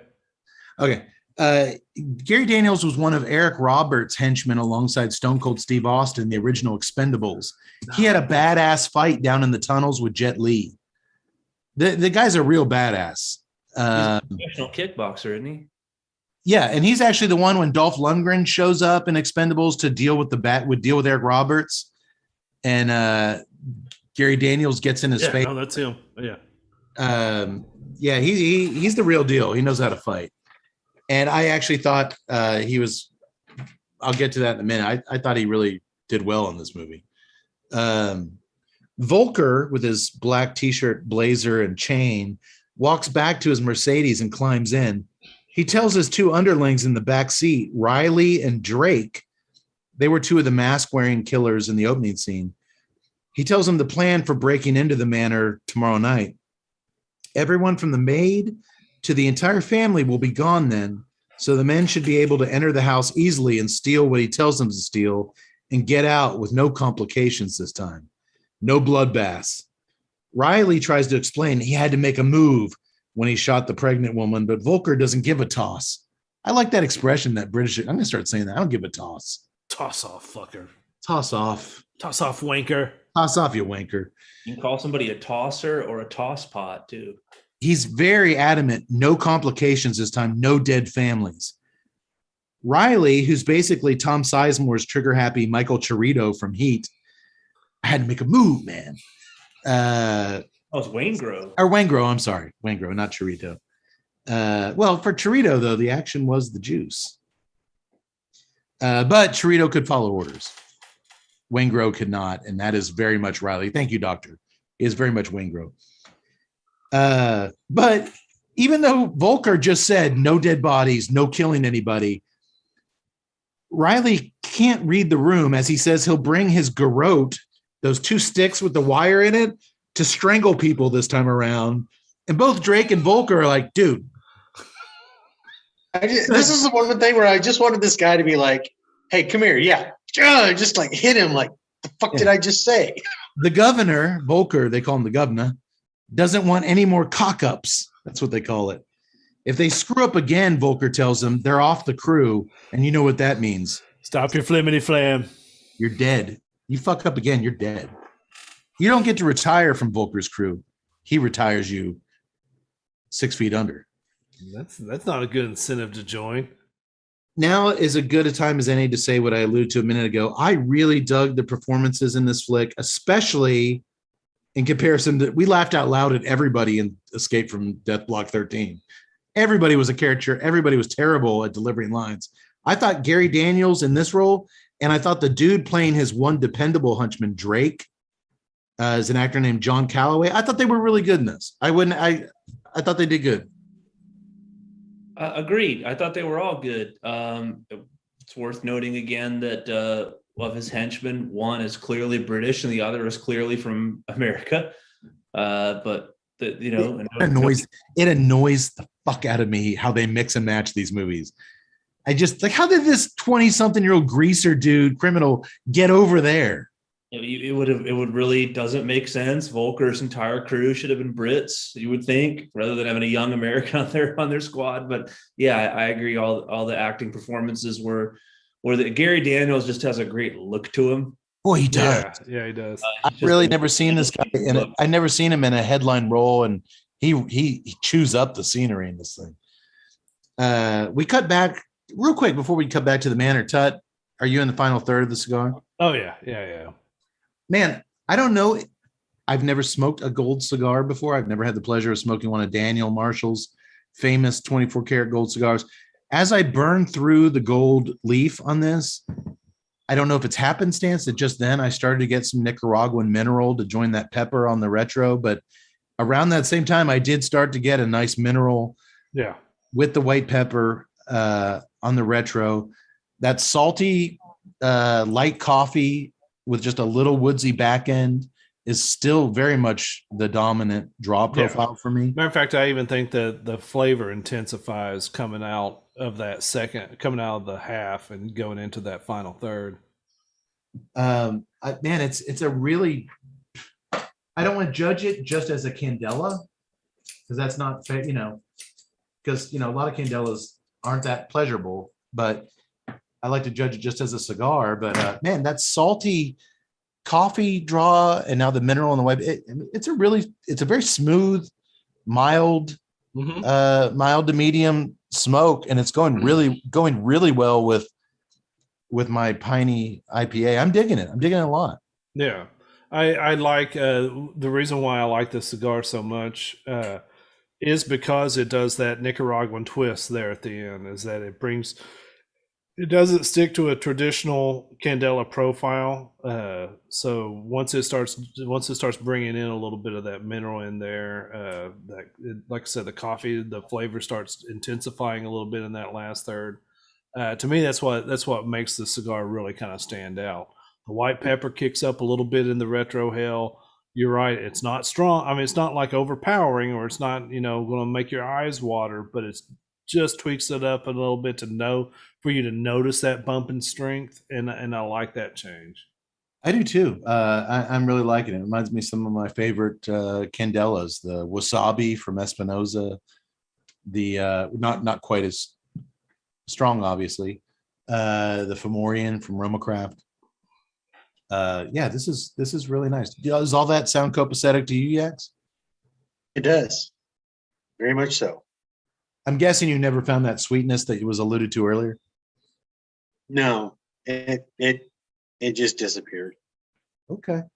Well, I will. I'm actually going to give this. I'm in the last third. I'm going to finish this beer. I do have a second beer that is one of my all-time favorite pairing beers with every cigar. I've never found a cigar that didn't go great with it, so I'm going to switch to that next. So Yaks, get ready on that one to introduce that beer shortly. But I'll come back to that beer.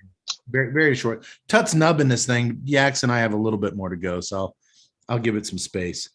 Doctor, has your lemony dishwashing soap gone away at all the more you've drank, or is it still there on the back end of the smash and grab? Still there, but as I continue to consume it, it becomes less noticeable. Or less bothersome because you've got some alcohol in your system. I think bothersome was actually the word I was looking for. Thank you. Yeah. Was that very Gary Danielson of me? Should I get a chain and a blazer and a black t-shirt? I just thought that he looked so cool that I decided that's the way I want to go through life, was looking like that. Yeah. So, I mean, if you want to join me, I think the more the more Volkers there are walking around. I thought the dude was one of the most badass dudes I've seen on screen in quite a while until we see him in a fight scene later and he's wearing Tut's all white New Balance grilling shoes. And they could have put some tabby boots or some just bare feet on the guy, for God's sake. Dude, if you're going to fight, man, wear some sensible shoes. He was at the gym. He was having a workout, committing murders, but he was having a workout. Goes to Academy Sports Outdoors. He's looking for some support, but nothing fancy. He wants to get in and out of there for under $50. Boom. What's wrong with that? Absolutely everything. Why are you shitting on my shoes, man? We cut back to the manor where the gardener is inside his greenhouse, stapling Christmas lights to metal poles, holding up his plants. Yeah, I'm calling him out on that. Clark Griswold style. Young Justin, asks him why he's spending so much time and effort decorating here when no one will ever see it. In a month, all will be done, cleaned up and put away. But I won't forget this memory. Christmas, twinkly lights, little Santas. It all makes for pretty memories. When you get older, sometimes all you have is memories. So it's worth the effort. The gardener's dropping some wisdom on Justin's ass. Justin asks if Bronzi is going to spend the holiday with his. I love how all these movies too. I totally shit his name. I'll never say his character's name again. It's just Bronzi. I'm not going to say Peter because that just sounds ridiculous. He asks if Bronzi's going to spend the holiday with his family, but the gardener explains he hasn't seen his parents since the war, so he's staying put. What war? What happened? Some memories are best forgotten, Bronzi says. Okay. Or Doctor, how does he say it in the film? Oh, I like your way better. Okay. I never meant to indicate that. Well, no, Tut said he would. It's a 40 times better movie. Tut said he wanted Where's more? Where's fightings? Like cowboys, Indians in your America, where you clearly are from. I don't know. It cracks me up because it's like, now you're dead because I'm going to strangle you with the Christmas lights. And then all of a sudden it's like the absolute opposite because that's unfortunately what he sounded like. In Russia, peach plant picks you. We then cut to the gardener stapling more Christmas lights onto the brick walls inside the house later that night. Yak boy. You're a man I've personally witnessed stapling all sorts of shit to all sorts of things. Even a badass like Bronzi couldn't possibly staple shit to metal poles or to brick walls. Am I correct? That is, unless these are like some serious staples. But even then, it's just a staple gun. Like you, it's just a staple gun. There's no way. Did that bother you seeing him staple shit into brick walls? I was like, the difference between you and me. I mean, it's one of those where I like immediately see the scene and I'm like, oh, come on. At least tell them just staple on something that would actually, here, just do it on the brick wall. We don't care. We just need a shot. No. Everyone's pretty much bullshit. Good answer. Now I'm gonna staple my fist to your face, you punk ass bitch. Not you But yet. I mean, I would. Yak staple things to all kinds of other things. I noticed that you purposely left that statement without any incriminating evidence, as if you'd seen Cody staple notes to bodies, like from Die Hard. Like, I've got a machine, like the axe is actually stapled up to someone's chest. It's none of your business what I've seen Yak Boy staple shit to. They could have been flyers for a yard sale. They weren't. Now I have a hockey mask too. Ho, ho, ho. Sir, what are you doing? I've got a yard sale. I'm stapling things to telephone poles. Oh, I okay. go to yard sale, buy some fruit. In Russia, yard sale buys you. The family sits down for dinner, and it's far from an enjoyable experience. Oh my God, this dad is just not likable at all. Mom and dad are still bickering about everything. And things get especially heated when Stephen, the dad, tells their daughter Hannah she can skip the family outing that mom had planned for tomorrow and go spend the night with her friends in the big city instead, going to the theater and eating tapas. Her dad asks, what movie are you guys in? And she says, it's some dumb movie about a killer clown. Did you guys get that? We featured a movie about a killer clown doll last year, and this chick was the pregnant main star of that movie. I never even made that Are connection. you fucking kidding me? She's the star of Clown Doll, the pregnant lady that's stalked by the clown doll. That's this chick. And these same people produced Now that that movie. you say that, yes, it makes perfect sense because there's a thing that was like, yeah, she looks familiar, but yeah. I had no idea that was her. And the director of tonight's film, Yeah. Jeffrey. What happened to my brain? Well, dude, she looks much younger in this film, which it goes to reason they filmed this a couple years ago. But dude, tonight's film director, Jeffrey Scott, actually also directed Clown Doll, which we did on the Tuesday Night Cigar Club podcast. So yeah, we spent a whole movie with this chick before, and none of y'all recognized. No. The minute she said that, some stupid movie about a killer clown, I'm like, that's where I know her from. She's a Clown Doll. I guess I was just too fixated on Bronzi. He wasn't in this scene. Still thinking about Bronzi. But she's not going to the big city to hang out with her friends and eat tapas, is she, Doctor? I'm still trying to cope with the fact that she was in Clown Doll. We didn't watch that long ago. No, she's not going there. She is being deceitful. What is she going to do? She's telling lies. She's going to see boyfriend. Sorry. No, don't apologize.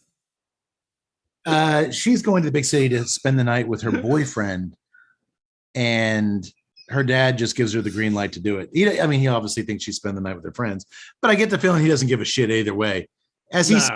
They're 18, they're going to go fuck up their lives anyway. What do I give a shit? He's a horrible dad. He is a really bad dad. Drunk dad's even better than him.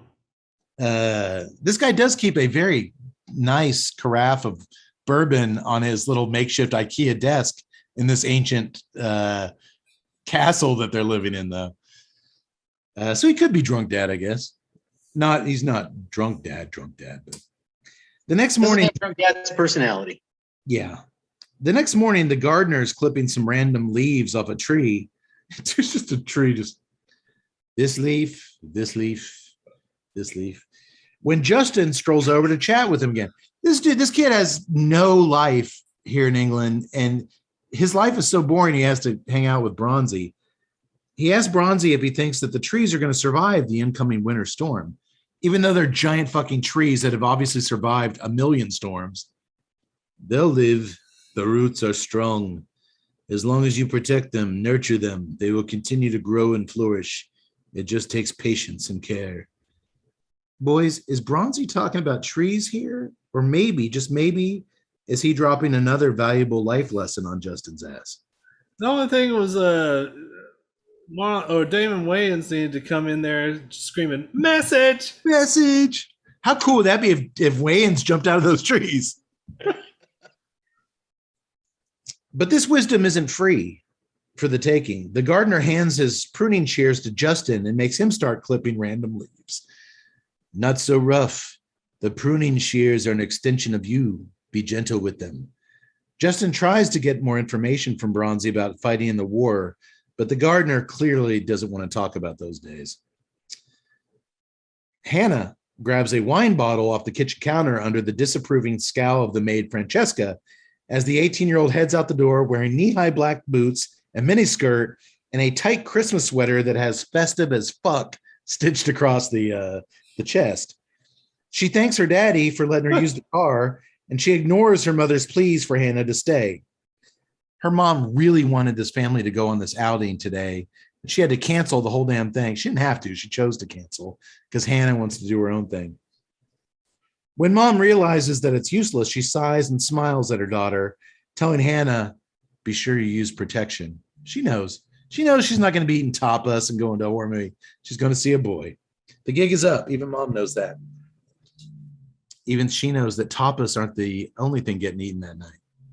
Oh, come on, doctor. Keep it clean. You just said that. I didn't say a damn thing. Tut, grow up. Jeez. As Hannah pulls out the driveway in the family car, the bad guys are parked down the road, and they assume that it's the entire family leaving for their now canceled overnight trip. Uh-oh. They thought the family was going to be gone, but it's just Hannah.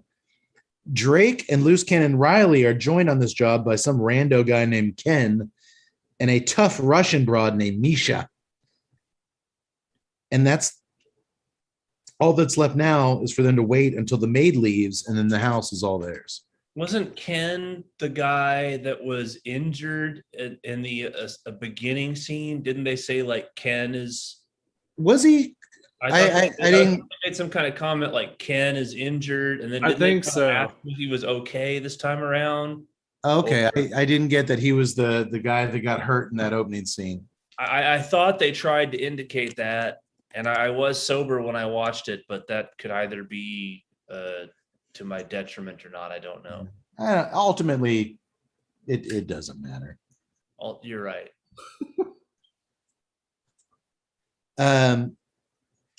Over in a near before things are heating up here, and I'm actually at the very end of the cigar. I've caught up with Tut. Let's finish talking about this thing. I really liked with Tut that the increase in the white pepper with the addition of the mineral in the final third. That salty light coffee profile with a little bit of woodsiness was constant throughout, but it was a very nice constant. But for me, the shining part of the cigar was that second half with the addition of the mineral and whatnot. Construction's been great. Really nice burn line, smooth draw. Did you guys like it? I did. I did. It's probably, man, it definitely, it contends with my favorite Candelas. And I have no problems with it. A lot of times, like, I guess Candelas are kind of like my brown beers. I'm searching all the Candelas to find one that I really like, and I really like this Candela mainly because it gives you that Nicaraguan twist at the end. It doesn't smoke exactly like a Candela. So to me, I guess the biggest thing that I like about this Candela is that it doesn't remind me of a Candela. Yeah, no, that's fair. Okay. Well, this is only available from Smokers Abbey in Austin, Texas, which does ship. So if you like what we're talking about and you want to try it for yourself, they have plenty in stock. You can go to the website and order some. Let's talk price point. I'm going to go to Yak Boy for price point. I'm going to go 10. $10. 25. $10.25. All righty. God, I hate to do this. Tut, what would you pay for these? Well, the funny thing is I never look at the price when I buy cigars. I just buy them and then, just get on with my life. So I would pay probably, 10.25.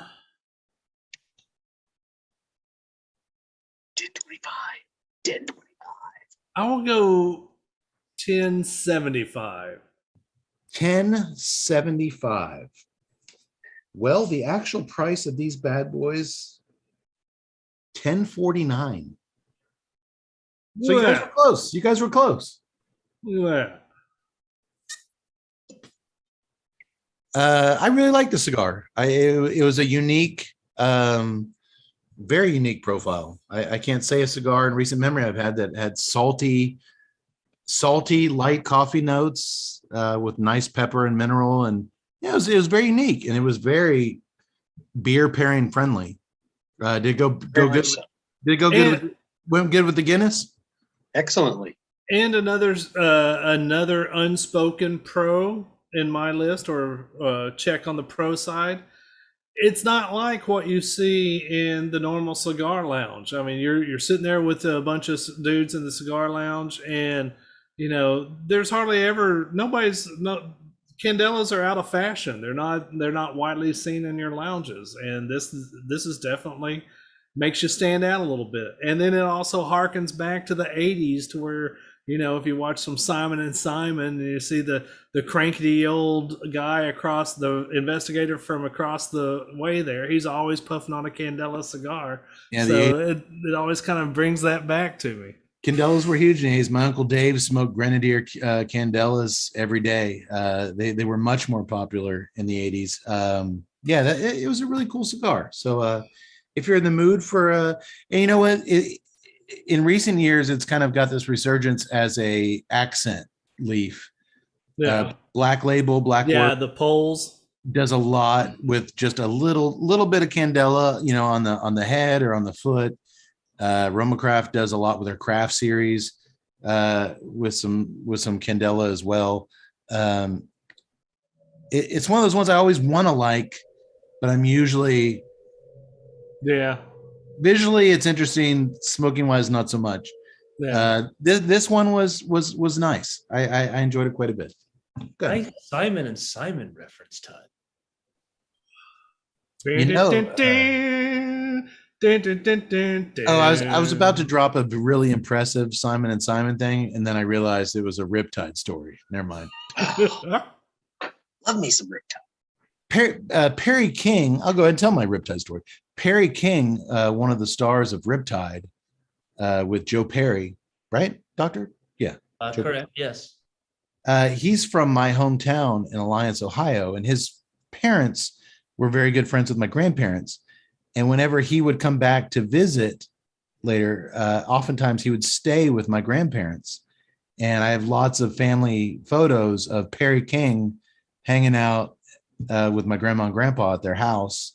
And he was kind of this local celebrity from our hometown, and apparently just a really fucking nice guy. Everybody. So I was always a big Riptide fan. I like Simon too. I like Rick and Cowboy Hat and all that. All those shows were phenomenal. But fun. Okay, so 3 thumbs up on the. I'm not going to try to say the name of the cigar again. The exclusive Candela from Smokers Abbey in Austin, Texas. Get your ass over there and buy some if you're in the mood for something green. Okay. Over in a nearby city, we watch as crime boss Volker does some sweet-ass martial arts moves and some breathing exercises while some menacing music plays. After a while... Go ahead, Ted. Am I the only one that saw Die Hard 2 on this? Yeah, that's exactly what I thought. Yeah, the William... I was like, oh, we know this is the bad guy because he's doing his evil, menacing Tai Chi. Yeah, what's the guy's name? William Sadler. Yes. After a while, one of his henchmen marches 3 dudes down to Volker's dojo at gunpoint. The 3 nuts work for Volker, and they're the ones who screwed up a job recently. More specifically, they're the ones who supplied the sloppy recon info that got that innocent pregnant woman and her entire family dead. So after a lengthy oral history from Volker of what it means to be a loyal samurai warrior and how they're all failures at doing that. I like how he included the daimyo. He is the daimyo. He's the Lord. Volker challenges them to a fight, a trial by combat in order to balance the karmic checkbook. It's their one chance at redemption. And he says it's your choice whether they attack him one at a time or all at once? And he kind of leaves it open, like, all of you guys or just one? Yeah, he tells the guy with the gun to get the hell out of there too. I like how he leaves. I wanted to give you the option to redeem yourself. You can die by my hand, or you can die by my hand. No. It's a classic Volker. Obviously, they can't hear the menacing music that we hear playing whenever he talks like that, because if you did, they'd run like hell. I'm just waiting for one of them to actually like, wait, oh shit. You guys hear this fucking menacing music? Well, if they did, they would look at each other and be like, all right, all three of us, let's storm this dude. But no, one dude's like, I got this. So he goes at him, and that's a big mistake. After Volker breaks that first dude's neck, the two remaining dudes charge at him together, and they don't fare too much better. Volker is indeed a badass. Again, he'd be a lot bigger badass if he wasn't wearing Tuts, all-white New Balance grilling shoes. I can't believe they let that and do that scene wearing those sneakers. Gotta have some comfortable shoes, man. What do you mean, let him? That was what he chose to wear. Exactly. I'm just saying. Because that's what cool people wear. I only wear these when I fight. What if he was wearing those when when the doctor saw him on the side of the road, like black shirt, chain, blazer, smoking a cigarette, pan down those starch jeans, bright white Academy sneakers? The doctor would be buying him some Black Academy sneakers. The black cowboy boots really helped sell that scene. I kind of with Kate on this one. It didn't bother me, but it was a little silly. I'd be okay with him wearing the cowboy boots in the dojo when he's kicking these dudes' asses. Anything. Probably should have been barefoot while he was doing that. You're going to tell me, all I can see is that Volker takes killing people as seriously as he takes grilling meats. Just seriously. Hey, if the dude the grill's not wearing those shoes, I'm not eating it. This is Texas, dude. All of a sudden, see?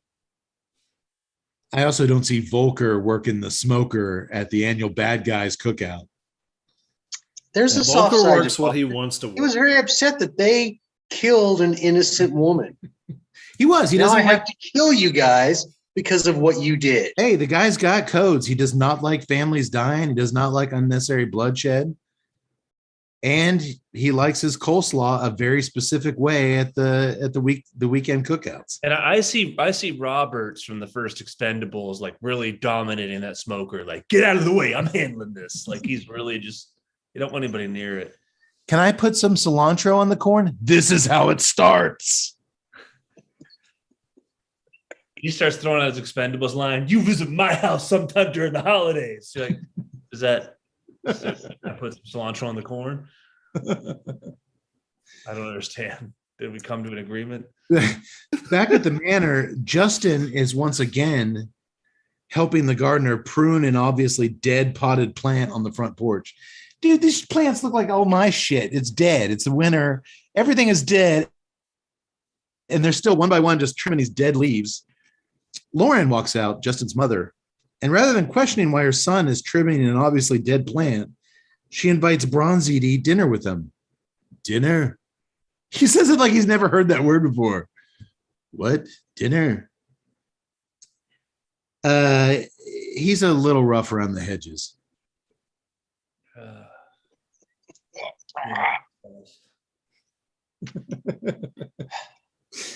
Lauren explained. Humor dying. Is your guys' patience with me wilting? Lauren explains that with Hannah gone for the night, there's plenty of pot roast to go around, but Bronzi doesn't eat meat, so he declines. I like animals, so I can't eat them. She says there's a ton of vegetables too, but he declines that offer. I like the vegetables, so I can't eat them either. No, he doesn't say that. It turns out he's a vegetarian. That would have been a cool, flirty little moment, though, with the two, like with Bronzi and Lauren, now that her marriage is on the rocks. So what exactly do you eat, Peter, if you don't eat meat and vegetables? Pussy.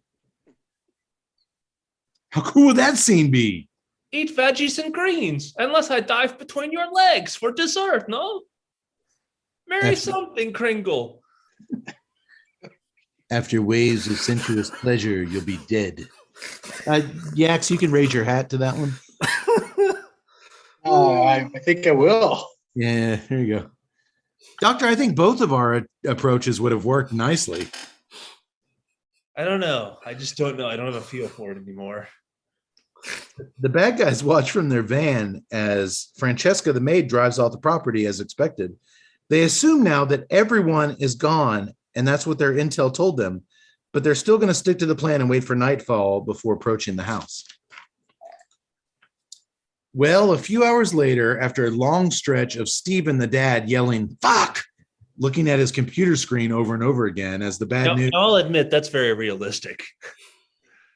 Oh, yeah. No, I do that every time I review one of our episodes. Yeah, this happens to me like 6 or 7 times a day.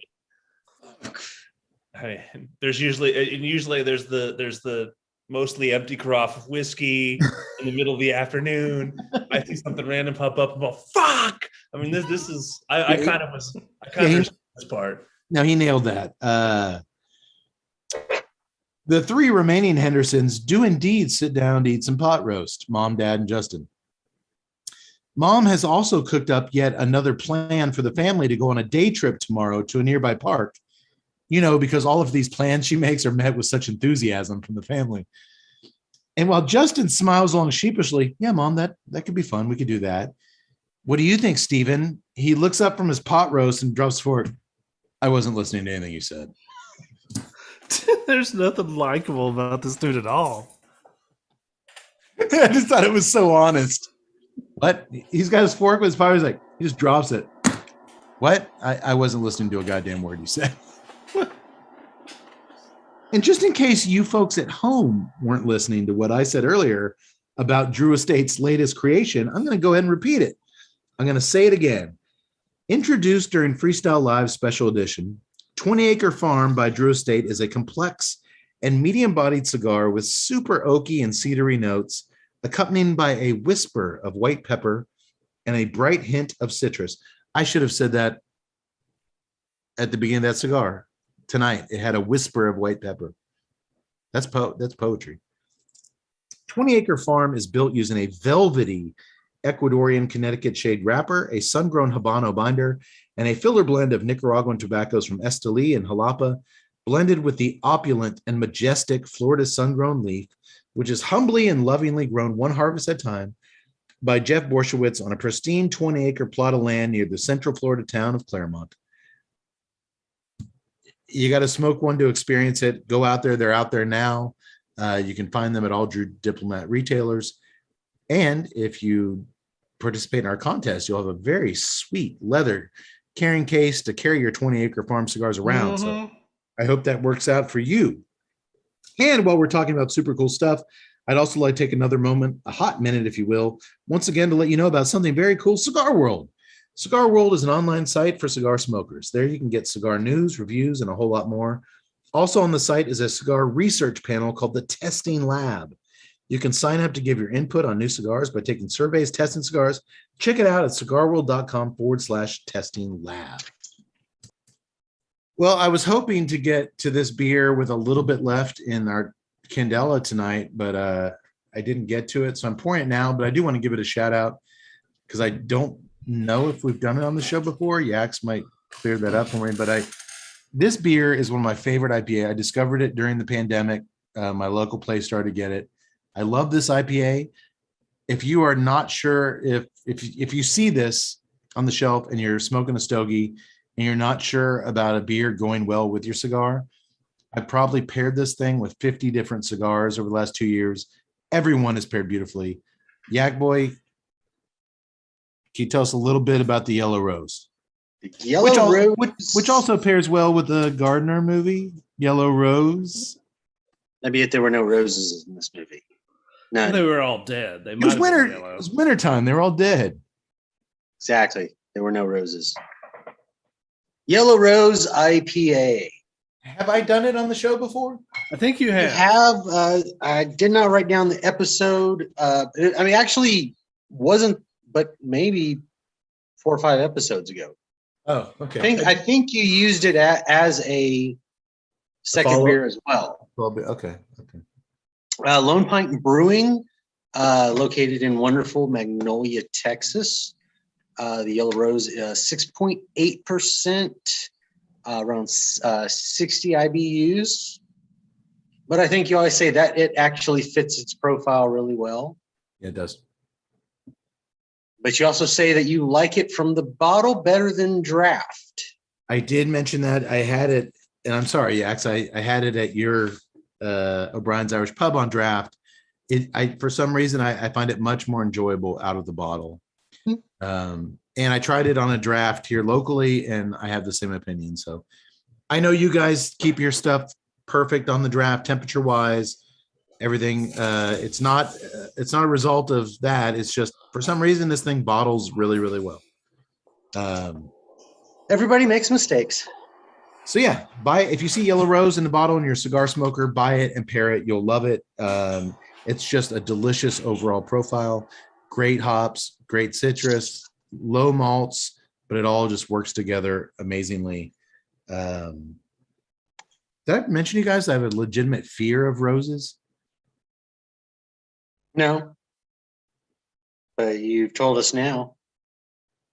Yeah, it's kind of a thorny issue. I'm not really sure what it stems from, but I'm afraid I'm stuck with it. Moving on. Enough about that. So while the Henderson parents continue to verbally bash each other in front of their traumatized son, Justin, at the dinner table over the mom's stupid plans to go to that park, I love the dad. Why do we have to go somewhere? Why are you always trying to get us to go somewhere? Nobody wants to go with you anywhere. I'm just trying to keep this family together, Stephen. Why?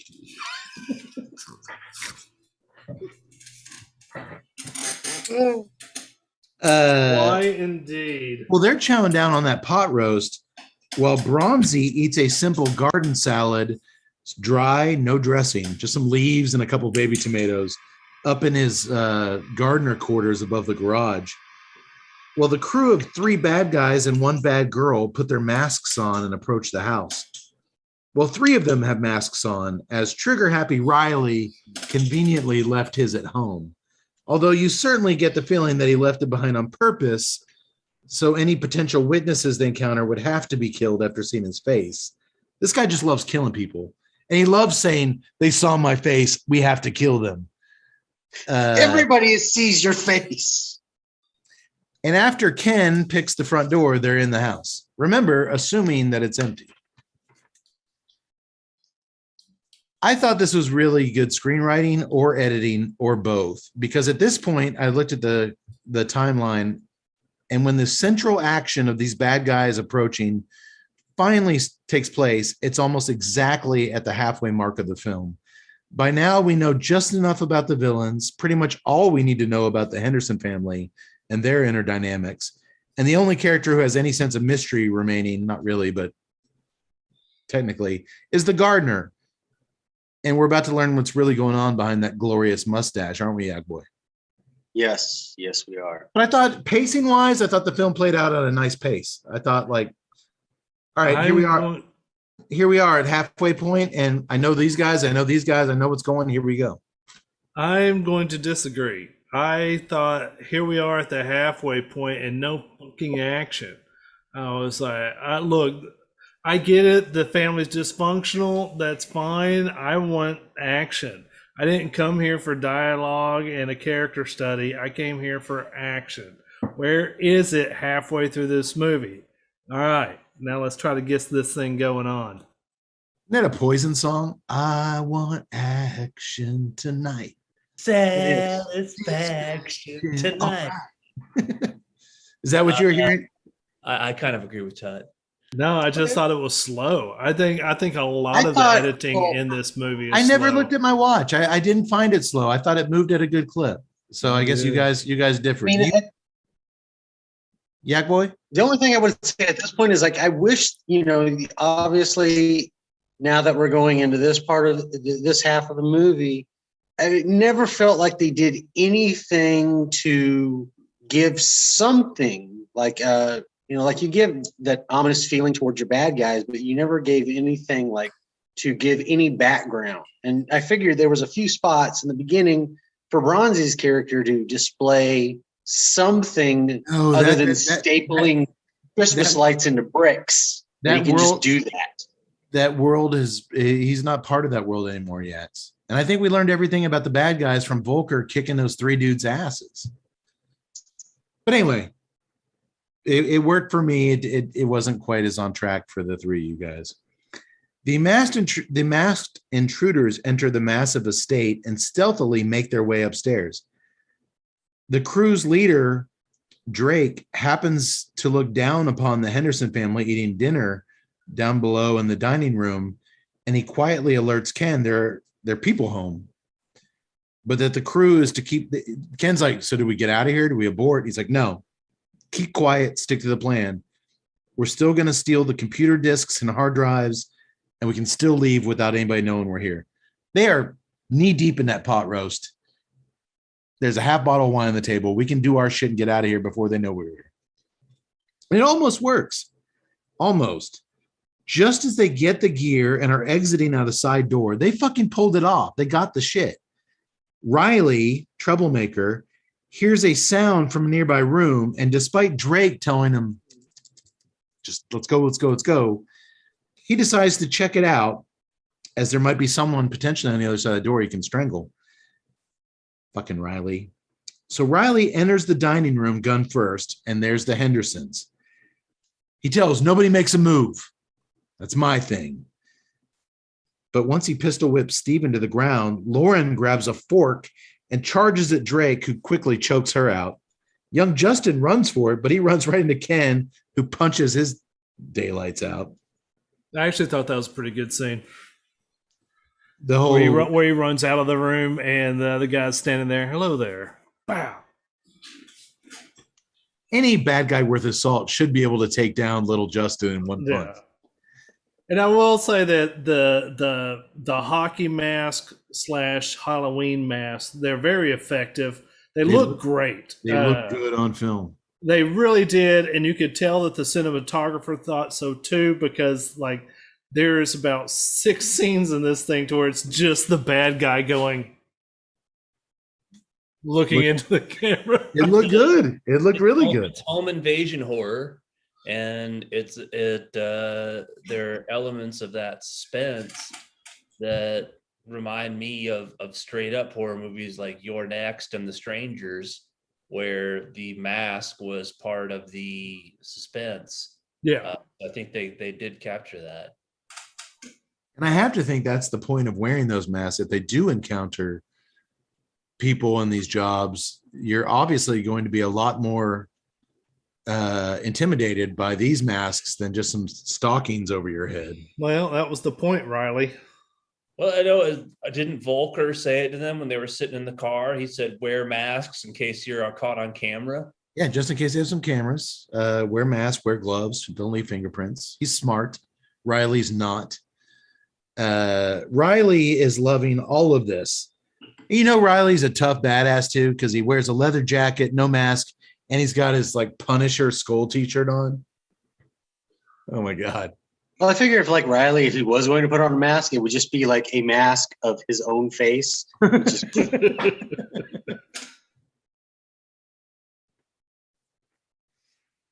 Speaking of Riley, he's loving all this. Chaos and bloodshed get him right in the feels. This is what he wanted. Drake is super pissed. He orders them to tie the family up while he calls Volker for further instructions. And this is great. We cut when he calls Volker to Volker's dojo, and he's still circling around those three goons. It's been like 2 hours since he took those dudes out, and he's still walking around those three guys. And before he answers his phone, he walks over to the one dude who he didn't snap his neck. He's like, all right, it's time. Like, dude, there was such a time gap there. He just likes to walk around and look at the dudes whose asses he kicks. So he snaps the last remaining neck that needs snapping, and he answers Drake's call. Riley doesn't understand why they haven't just killed everybody yet. The Hendersons have seen his face. They have to die. And if they aren't killed and they identify Riley to the police, he'll rat out everyone else. So that should make the decision to slaughter everybody that much simpler to make. That makes the decision to kill Riley easy to make. Yeah, you just blow his brains out. He even says that, like, the Ken guy puts a gun to Riley's head, or I could just kill you right now. Do it, Buttercup. Or he says some cool line, Pop. and it doesn't do it. But Volker has ordered that no one is to be killed. Instead, Drake tells his crew, the house is now ours to take whatever we want from it and really teach his family a lesson. But no, you think worst case scenario, that means they're going to rape Lauren and do something super traumatic to this family. But no, it just means that Ken starts skimming through the Hendersons' bookshelf to see if there's anything else to read on the way home. And Misha, the Russian chick, just takes the Christmas, the star off the top of the Christmas tree. It makes no sense. Like, we're going to teach him a lesson. This house is ours now. All right. Well, I could use that air fryer. Can we take that? It makes no sense. That whole thing was stupid. That'll teach the Hendersons. That'll teach them real good. It's nice that the Russian girl turns into the Grinch, like, no Christmas for you. Steps on the star. Just then, Francesca, the maid, returns to the house as she has forgotten something important. And when she sees Drake wearing his skull mask holding a gun, she screams out, which promptly causes Riley to shoot her dead right in the forehead. And it also, the gunshot prompts the gardener to put down the book about wildflowers he was reading. Really? He just loves gardening. Jumps out of bed and he gets dressed. It's gardening time. It's gardening time. I guess you could Hedges. I guess you could say the gardener's about to get his hands dirty. Well, I mean, like I said, once again, I just get no feeling like there's more to his story. Like, I want him to like put down the book, and it's just nothing but like a wall of guns. Like, That would be a choice. Their ass is grass. And I know grass. maybe he's just up there like sharpening knives, like the guy from Cobra, just so into it. Like, No, he's put that life behind him. I just wanted something. Anywho, watching this unfold, I was so excited that some real action was finally going down now that the gardener's out of bed and ready to kick ass. I nearly wet my pants. I nearly wet my pants. Anywho, the plot thickens. Like a plot of soil? No. Okay, fine. I soiled my pants. Are you happy now? A little bit. Don't judge me, Yak Boy. Yak Boy, does me soiling my pants make your hat go up a little bit? No. Don't force it. Don't force it. Yeah. After peeking in the windows and seeing the bad guys arguing and the Henderson family all tied up, Bronzi goes out to his greenhouse and pulls a heavy shovel out of a wheelbarrow. It's time to whoop some ass, baby, gardener style. Once again, this was an ideal thing for him to go get his rifle from the shed. He's not commando, though. He's the gardener. Or at least, like there'd be like an AR-15 in like a tomato plant. Like that's what's wrapped around it. He just pulls that out. Like, I'm fine with it. He's the gardener. Let's grab that shovel and start beating people. Or like a carrot with like a pin in it, like a grenade. This is probably out of order, but I'll just say it. I mean, I feel like they missed the boat and that there should have been 10 or 12 bad guys, and it should have been more of a diehard scenario. That's why I asked earlier in the beginning if you were aware as to whether or not they had access to film inside the house, because with the exterior, that huge house, you could have had it to where you could have dragged that out to where he kills 10 or 12 or 14 guys with yard tools. And I really feel like they missed the boat on that. That's a good point, Doc. I agree. You had the movie's The Gardener. He could have done a million things with a million different gardening tools. Yeah. But no, he just grabs a shovel out of a wheelbarrow and that's what he's doing. I always felt sorry for wheelbarrows. Seems like they're always getting pushed around. For some reason, Drake has now removed his mask so the Hendersons can all see his face, which seems like an odd move.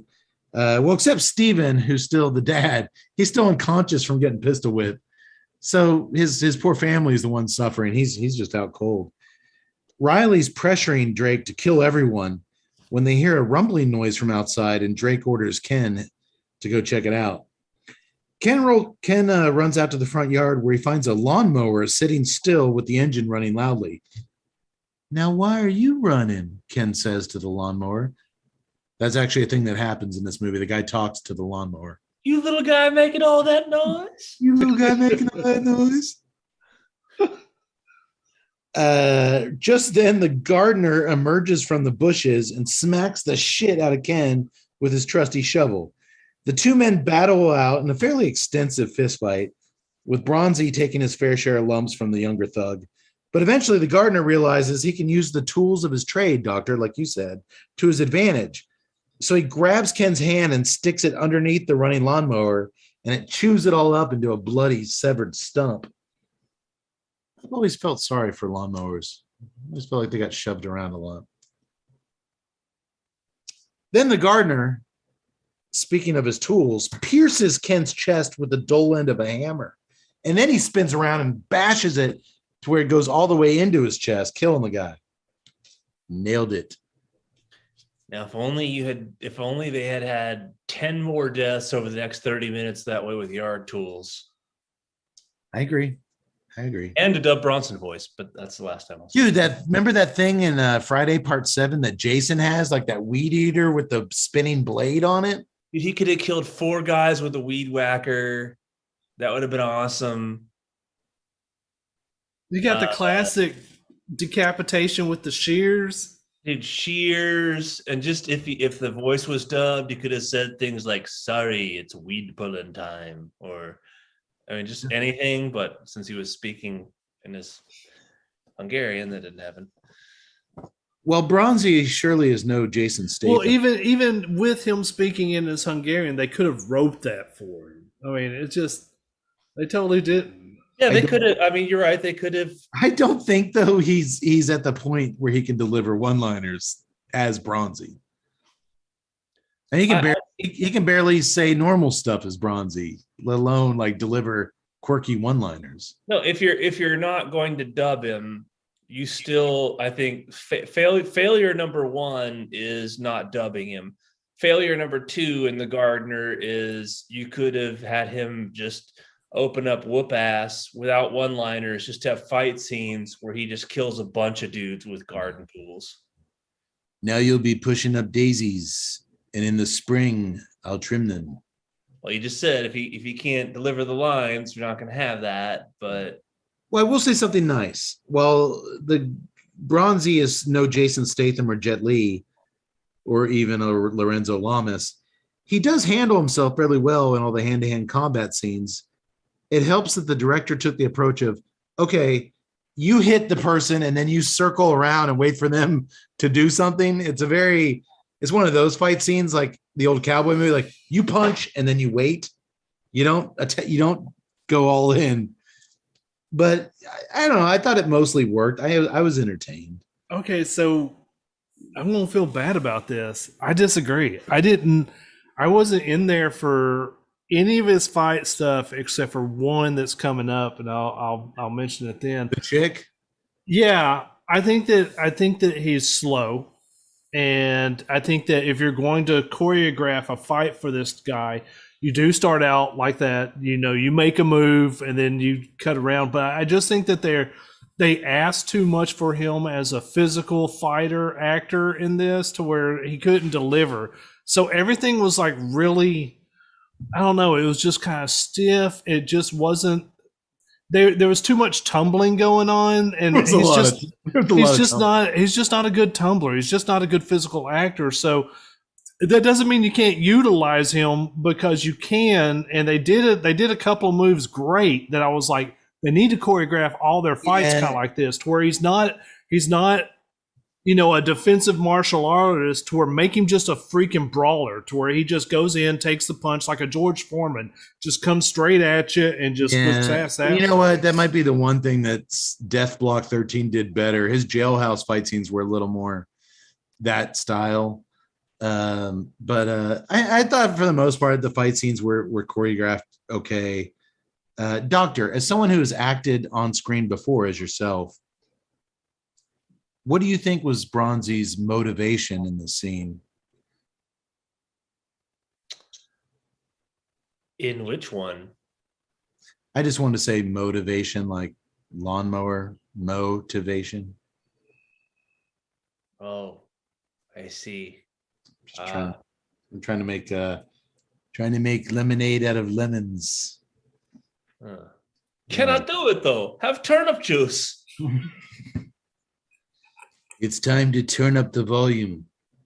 If less, I think what Tut was getting at, and I think you agreed partially, was less kickboxing, more killing with yard tools. When Ken doesn't come back, they head out to look for him, but they find Francesca's body missing and the Christmas wreath stapled to Ken's dead face instead. No way could she get up after I shot her in the forehead and do that, medical expert Riley exclaims. I did like this scene. I thought it was good. The effect of the wreath around the dude's face was great. You shot her in the forehead. Just said, ho, ho, ho, now I have a weed whacker. That would have been perfect. Yes.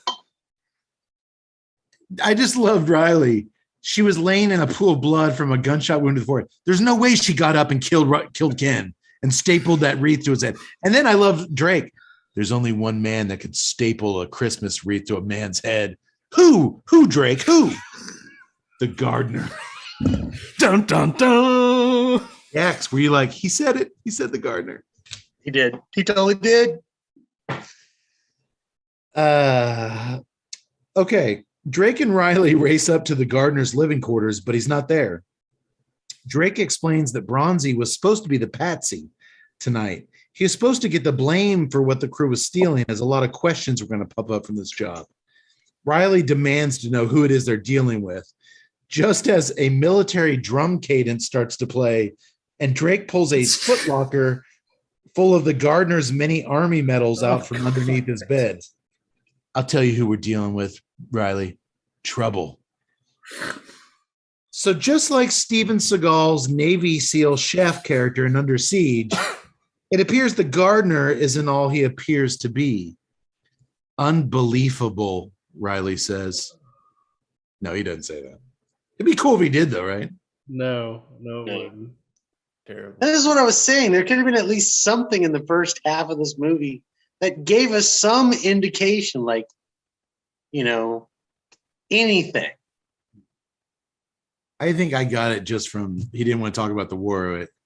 Obviously, the guy's a badass. The two criminals enter the greenhouse in search of the gardener, but Riley springs a tripwire that causes Bronzi's beloved staple gun to shoot a staple into his foot. Dude, if he's such a badass, wouldn't he aim it at the guy's head? This will slow him down for a second. Well, it's just a since nuisance. he's not holding it, it's not going to staple into brick. He's going to rig this whole booby trap just to annoy the bad guy. Ouch. God, that hurt a little bit. That stings. I'm going to kill that gardener, Riley says. Out in the driveway, a sobbing Hannah has returned early from her overnight date in the city. Turns out her boyfriend was cheating on her. She found out about it, and despite his constant texts asking her to come back into town, she makes it clear to him she just wants him to leave her alone. Leave her alone, I'm sorry. Inside the house, the gardener's in an intense mixed martial arts battle with the Russian chick, Misha. Even though he's punching and kicking the shit out of a girl, she's a very bad girl, and she's a Russian. So I think it's definitely okay that we're rooting for the gardener. Rooting for the gardener? Yeah, I get it. Heard you the first time. Rooting? Mm-hmm. I like how much of this fight scene, you said you liked this fight scene, Tat, as far as compared to the others. What I liked about it, so much of it was shot from up above, looking down on them. The director did a lot of that with the family dinners, looking down at them. I've always thought that the overhead shot was a really cool perspective that doesn't get used nearly enough in movies. And I thought the fight scene, it worked really, really well. And they kind of used this red light in the foyer that seemed natural, but it played really cool. Yeah. You could still see what everybody was doing. I thought it was really done. Him fighting the chick was by far the best fight scene. Yeah, I do like the angle. I thought it utilized the space well. But another thing that they did through this deal is that he wasn't trying to kickbox her. There was a lot of just brute force type stuff. Like she would be the kickboxer martial art type stuff, and she sold it well. She sold her fight choreography well. But like there was this one deal to where she comes in and he just sidesteps her and just basically smacks her on the back of the head, and it looks great. And that's why I was like, that's what you need this guy to do. You don't need him to sit there and parry and do all this, ninjutsu stuff. Just have him like one step to the side, smack. But there was a couple scenes where he knocked her down, and when she got up, he would kick her right in the chest and kick her back down. It was just simple kicks like that. I mean, simple punches, simple kicks. Try to keep the rolling and the judo down. Yeah. No, his kicks were like when I've seen like my 70-year-old father-in-law. Like Keith Richards kicks in a Rolling Stones concert. It's about knee high, and that's the best you're going to get. I was going to say I've seen my 70-year-old father-in-law like kick the trash can down to the curb. Like that's about the extent of the finesse of Bronzi, but it worked. Yeah, finally, Misha goes for her pistol. Eventually, these guys get tired of fighting, and they go for a knife or a pistol. But Bronzi reaches his first, and he blows her brains out. All over a screaming Hannah, who just walks in the front door and brains all over her face. Well, Drake calls Volker on the phone yet again to get more instructions. The crime boss says he'll be there in 5 minutes, and I'll take care of this mess myself. Riley hears a noise outside, and when he goes out to investigate, Bronzi gives her the cue, Hannah, now. And she turns on a string of Christmas lights, which blinds and disorients Riley so much that the gardener can jump up and put a bullet in him. But he doesn't shoot him in the head. He shoots him in the gut. Bronzi and Hannah run back inside and quickly untie mom, dad, and brother. As they escape from the house, Stephen, the dad, keeps whispering, if you guys just give me a second, I can fix all this. But at this point, nobody's listening to him.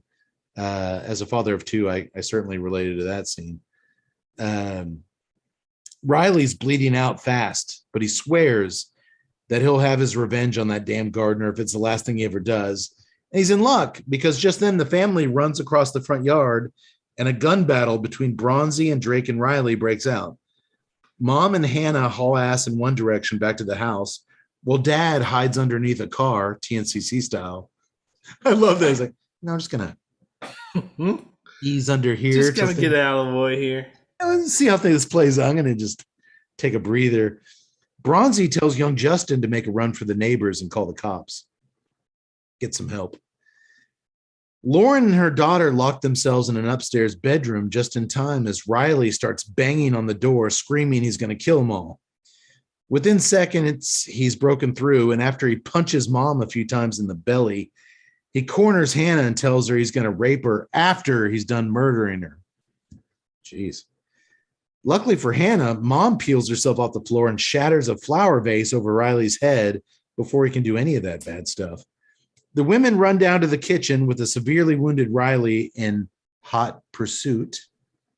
153 shows. Hot pursuit, I've said in every one of them.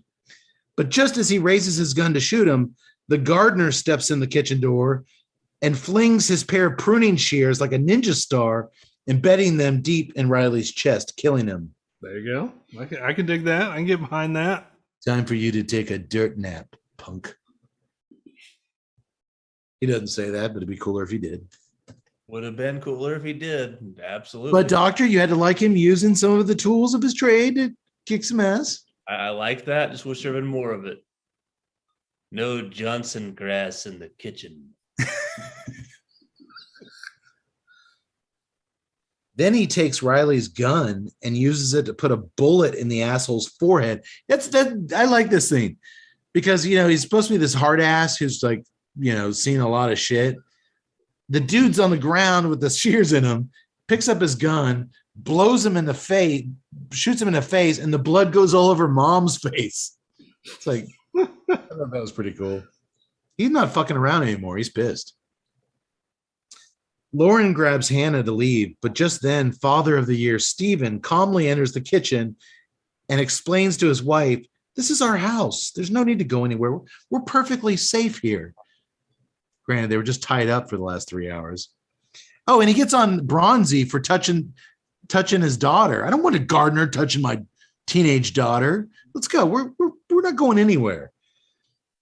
And while you're scratching your head about that, what Steven's delivering, evil Volker suddenly struts in the kitchen. He's back to wearing his badass leather jacket and a black t-shirt and chain.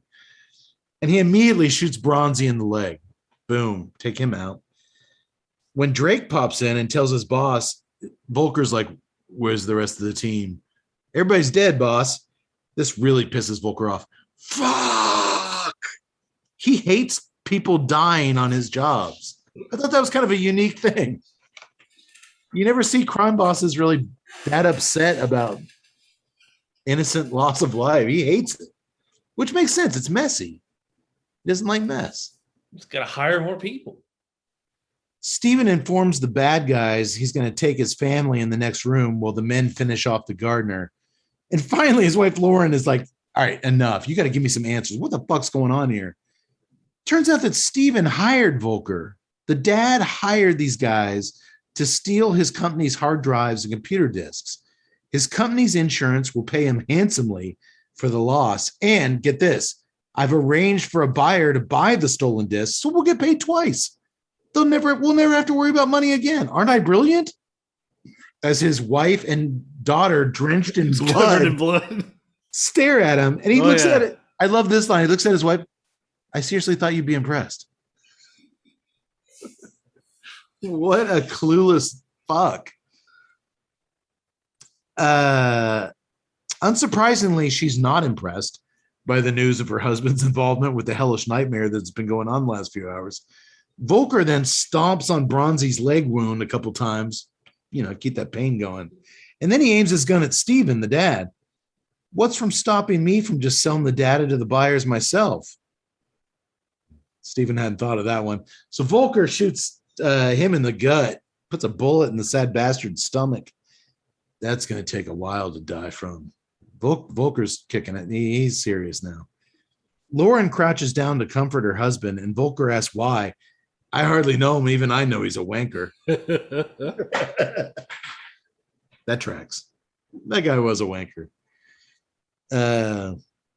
Suddenly the gardener comes to on the ground, pulls out his backup pair of pruning shears. Every good gardener carries two. And he slices or clips Drake's Achilles tendon with his backup pair of pruning shears. He then jumps off the kitchen floor, pounds Drake into dust, and then starts fighting with Volker. Now, they did something real, because obviously Volker's a badass. Yeah. They did something really smart here.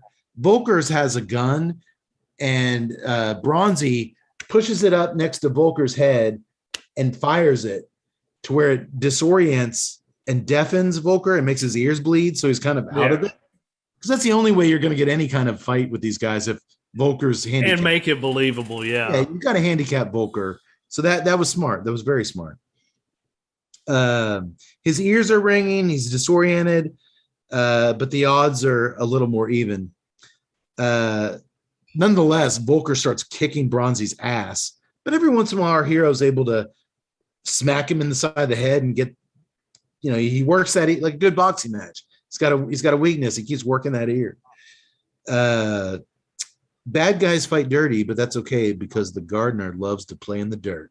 When Volker pulls out a dagger and stabs Bronzi in the side with it, Bronzi grabs his wrist, pulls the dagger up, and then stabs it right in the top of Volker's head, killing him instantly. It's a cool scene, but if he had thrown him into the yard, he had fallen into a wood chipper, and the voice was dubbed, and he then said, "You've been fertilized." That would have been a better ending. Or you're fertilizer. But none of that happens. No. That would have been good. I agree. As the women gather around the wounded Bronzi to thank him for saving their family and to help, at one point they step over their wounded dad to get to Bronzi.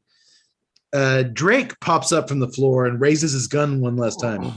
"Merry fucking Christmas," he screams as he starts to pull the trigger. But across the room, young Justin, who's never held a gun before, pulls his trigger just a little bit faster, and shoots Drake in the head. Justin then steps on his father as he runs into the kitchen and hugs his mom and sister. Justin, I told you to run away. They're my roots, Justin replies, looking at his mom and sister. I had to protect them. He was listening, boys. Justin was listening in those little garden lessons. Yeah. Message. How great. How much would it have cost him to get Keenan Ivory Wayans just to pop out a few times in this thing? More than they could afford. That dude's happily retired. He's not popping out anywhere. Oh, where you guys shooting this? Bulgaria? Nah, fuck that. I'm gonna watch the Lakers game. Y'all have fun with that shit. It's a 4-week shoot. Where? Romania? So they all limp their way out to the car. Mom climbs behind the wheel and tells the kids not to worry. If they get to the hospital soon, Bronzi will be okay. No mention of Dad, who's also in the car, bleeding to death. Vehicle gets 40 kilometers to the hectare. Then she does look at her severely wounded husband and tells him, when I'm done with you, you'll wish you hadn't survived. That's fair. He really fucked up here.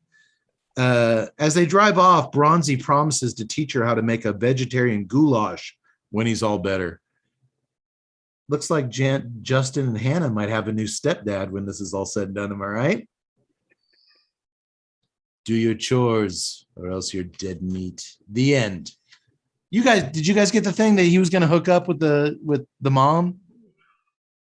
Again, Bronzi. If Bronzi's his the voice dad? had been dubbed, maybe. Who's your I'll daddy? teach you to make goulash. Since you didn't have any lines like "Who's your daddy" or anything resembling it, no. Yeah. Did Yak Boy telling her he was gonna teach her to make a delicious goulash make your hat go up maybe one more notch? Oh, all right. Usually we do something on St. Patty's Day which really gets that hat erect, and I feel like I failed the hat this year, and that's on me. that's on me. It's on me. It's got a nice. Left. It's got. There's only one left. There's one left. Oh, jeez. So that's the end of our film. Did you guys stick around till after the credits? No. When Bronzi returns to the country manor and scoops Lauren up and takes her to his upstairs attic apartment. Yak Boy, is it getting you feeling the hat raising? This didn't happen. I know. He's like, it's seed planting time. I can't force it. You know what? Don't force it. This is on me. Next year, I'm going to make sure that hat goes full erect in the first 30 minutes of the show. I'm going to blow that goddamn hot hat off your head next year. Whoa. Bruce Willis, Color of Night, orgasm style. Whoa! That's it, Ducker. Whoa! You know what? Next St. Patty's Day, we'll just do Color of Night again. There's got to be something green in that movie. Okay. Wait, can we do it in the Bronzi voice? Yes, we can. Well, I have to admit I was disappointed in this one. French It's- composer Philippe Leroux says Oh, that God. every great memorial. No, I'm not. There's nothing French composer Philippe Leroux would say. But you know what? I'm honestly a little surprised, Tut. I enjoyed this movie astronomically better than Assault or Escape from Death Block 13. Well, that's a relativity scale right there. That's like Yeah. saying you drank a cup of piss and it was better than a cup of shit. Yeah. See, I actually like 13 because the actors, the characters were so bad, they were so over the top that it just, to me, that was just fun camp. I mean, there wasn't anything there, so I just had fun with it. This, I don't know. I was expecting a little bit more from it, I guess. It didn't deliver. And so I'm just kind of like, I think there just needs to be a litmus test from now on. Is the voice, if the voice is dubbed, then, we make a run at it. But if it's not, then, man, they kind of destroyed my faith in them with this one. I Man, thought I said that, Todd. I used too many words. I thought he was likable and rough around the edges, and in no way did anything I see in this propel me to watch another Bronzi speak with his own voice. I did think it was a far superior technical film than. Technically, I agree with you. Yeah, the look of it, the construction The look of it, I the wish the pacing pace of was. it. I wish the pace was a little bit faster, but I like the pace of it. I love everyone else. I thought the acting was kept me going. But yeah, I think it's kind of time for us to put what we want Bronzi aside, what we want him to be in our lives, because that's just not happening right now. We need to put that on. We need to put that on a shelf because we're just not going to get that at this time. So I will say. You're agreeing with me then. I mean, if you don't dub the voice, there's no point to movies centered around this guy. It doesn't matter. We love the manner. We love the supporting actors. Who gives a fuck if you don't dub the voice with Bronzi? I'm all for you doing it. Let's pay you money and have you do it. I'm all for you doing it. If you're not going to dub the voice with Bronson's voice, who gives a shit? It doesn't matter what else. It just seems like a lot to base a major motion picture on, a feature film on, and leave that out. Yes, it's everything. It's everything, and it doesn't matter. It'd be kind of like we did a movie. What was the Commando spoof that we did? No Chance No Chance. It'd be like if that guy who didn't really look that much like Arnold. But that was the gist of it. He's supposed to be this Arnold-like guy, but he talked in a at least in an attempt at an Arnold voice, and that's what made that work. If he had just talked in a normal voice and kind of looked like Arnold, the movie wouldn't have worked at all. If you're basing this on, we got this guy that looks like Charles Bronson, well, that's 50% of it. We also want him to sound like Charles Bronson, and that's what's going to do this thing. So. Yeah, I think despite what Bronzi might want, I think it would be in Bronzi's best interest. And hey, it's less work for him. You just say whatever you want on set. We're going to dub it over with a stupid podcaster doing a stupid Bronson voice. So don't worry about it. If you get a line wrong, this asshole in Texas is going to say it for you anyway. So I think there is something to that. Do it, Dulcimo. Do it slowly.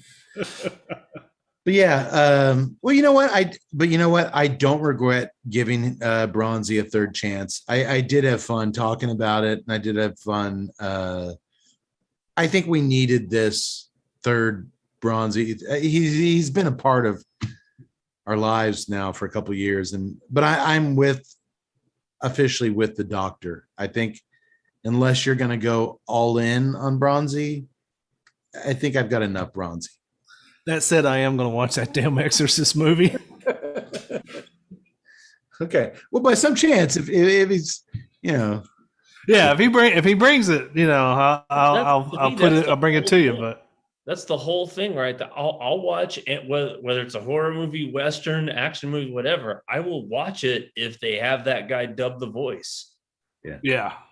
If you're not going to do it, I'm not going to watch it. And by the way, I have it on record. The director of Death Kiss, Rene Perez, who did a really good job with that film, watched our episode on that and told me that if he were to do another Bronzi movie, he would use my voice. He would let me do the dubbing for Bronzi. So maybe we can make that happen. That would be awesome. Doubt it. I won't hold my breath. That one earns it. But guys, there you go. Hey, that would give you a full hard-on hat, my friend. There we go. We got it. Well, thanks everybody for sticking with us and having some fun with us. I hope that when we do these Bronzi movies, they are much more fun to listen to or to watch on YouTube than the actual film. That's the whole point. We kind of make them what we think would be. We tell you what would make them better, and you don't have to watch the actual thing. So thank you for dropping in. I hope we make your St. Patty's Day a little bit fun. Hope you sitting at home with some Guinness or some Spruce Willis's. Oh, that's what I want to say real quick. Because he does do these straight to video, low budget action movies now, I did have the thought of, with Gary Daniels as the villain and with a decent plot, a gardener with a past and all that, I did have a fleeting thought that I would like to see this movie made with Bruce Willis as the gardener. Oh yeah, sure. Because then you could do the one-liners, because that's his thing. You could have him just this 14 bad guys. You could have him just this American special forces guy that's hiding out in Europe as a gardener now. And he would have the closet filled with machine guns and everything. And he would, like the doctor said, get 12 bad guys to invade that house at night and let Willis as the gardener pick them off with gardening shit one by one. That I did have that fleeting thought, like this movie would be so much better with Bruce Willis as the gardener. Even bad Bruce Willis now, who doesn't give a shit, it would be fun. Oh, bad Bruce Willis would make this movie fantastic. Yeah. Because bad Bruce Willis doesn't give a shit. What'd you say, Doctor? No, I was just saying that. Yeah, I agree. Yeah, the totally disinterested doesn't give a shit. Wish I didn't have to do this, Bruce Willis. You throw him out there and you give him some one-liners, and then kill 14 guys with garden tools. Yeah. Bruce, could you pick up that peach and smell it? I'm not doing that. Bruce, if you're going to hang the Christmas lights with Justin, you need to be standing on that mark over there. I'm standing on this one. It's still good. Bruce, if you could just take a bite of the pot roast, I'm not doing that. Go fuck yourself. Fuck you. So yeah, just food for thought. I thought this could be a good Bruce Willis movie. I agree. Loved it. Okay. The Cavalier cigar, whatever its name is, Smokers Abbey exclusive, 3 thumbs up. If you're looking for a cool candela, both by the presentation and the smoke profile itself, definitely worth $10. Order some online at Smokers Abbey. Also follow them on Instagram. They post all their new shit. They get there and they ship nationwide. As far as beers go, Spruce Willis was awesome. Doctor, I'm sorry about the lemony. You know what? It ended up working. Well, at midnight, everything works. I mean, this isn't the endorsement you want to hire me to do a TV commercial for. The Tuesday Night Cigar Club doctor said, it ended up working. Fuck you. It got me drunk enough to sleep tonight without the usual nightmares. Got me where I needed to be. It was good enough. And then you guys, of course, had delicious Guinness. And I would say somehow, by some miracle, Yak Boy's leprechaun hat got fully erect. So I'm going to quit while we're ahead and call tonight a success. Tut, give us some links. All right, so join us on Facebook, Tuesday Night Cigar Club. You can join us on Twitter at TNCCcast. Join us on Instagram at TNCC_podcast. And you can subscribe to us on YouTube, Tuesday Night Cigar Club. There you go. I think that's it. Thanks, everybody. We'll be back soon with another episode to entertain your eyes and ear holes. And if his hat didn't get erect earlier, it would have when I said that. In the meantime, keep in mind anything. God, I love that hat. Keep in mind, we wish you that the wings of liberty should never lose a feather. Keep fighting the good fight wherever you are. And our thoughts and prayers are with you in these troubling times. but let's keep the good times rolling. There's always room for the good times. Let's do it. Sayonara, motherfuckers. We'll see you next time.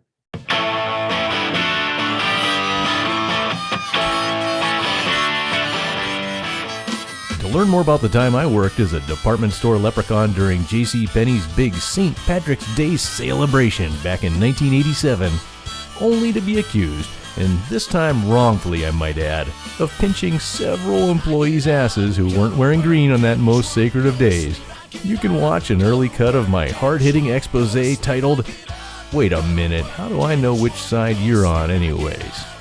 You might be working for those JCPenney bastards. How do I know I can trust you? And wait just another goddamn minute. Are you wearing green today? Get over here. Get over here right now and get ready to have your butt cheeks pinched just like back in 1987 when I pinched the shit out of the... Okay, forget I said that. Damn, you guys are clever and tenacious. In the meantime, to learn more about the cigars enjoyed on tonight's episode, please visit smokersabbey.austin.com. For more on O'Brien's Irish Pub, the live music leader in Central Texas, please visit o'briensimple.com and download their free smartphone app, where you'll find full beer listings including over 40 on tap, menu information, and a calendar of upcoming live events. To listen and purchase music heard on tonight's program, check out www.fritzbeermusic.com. Thank you for listening to the Tuesday Night Cigar Club podcast. This is Keith A. Howell saying until next time, friends, unless we see you sooner at the pub. So keep it smoky, and for God's sake, keep it ballsy as well.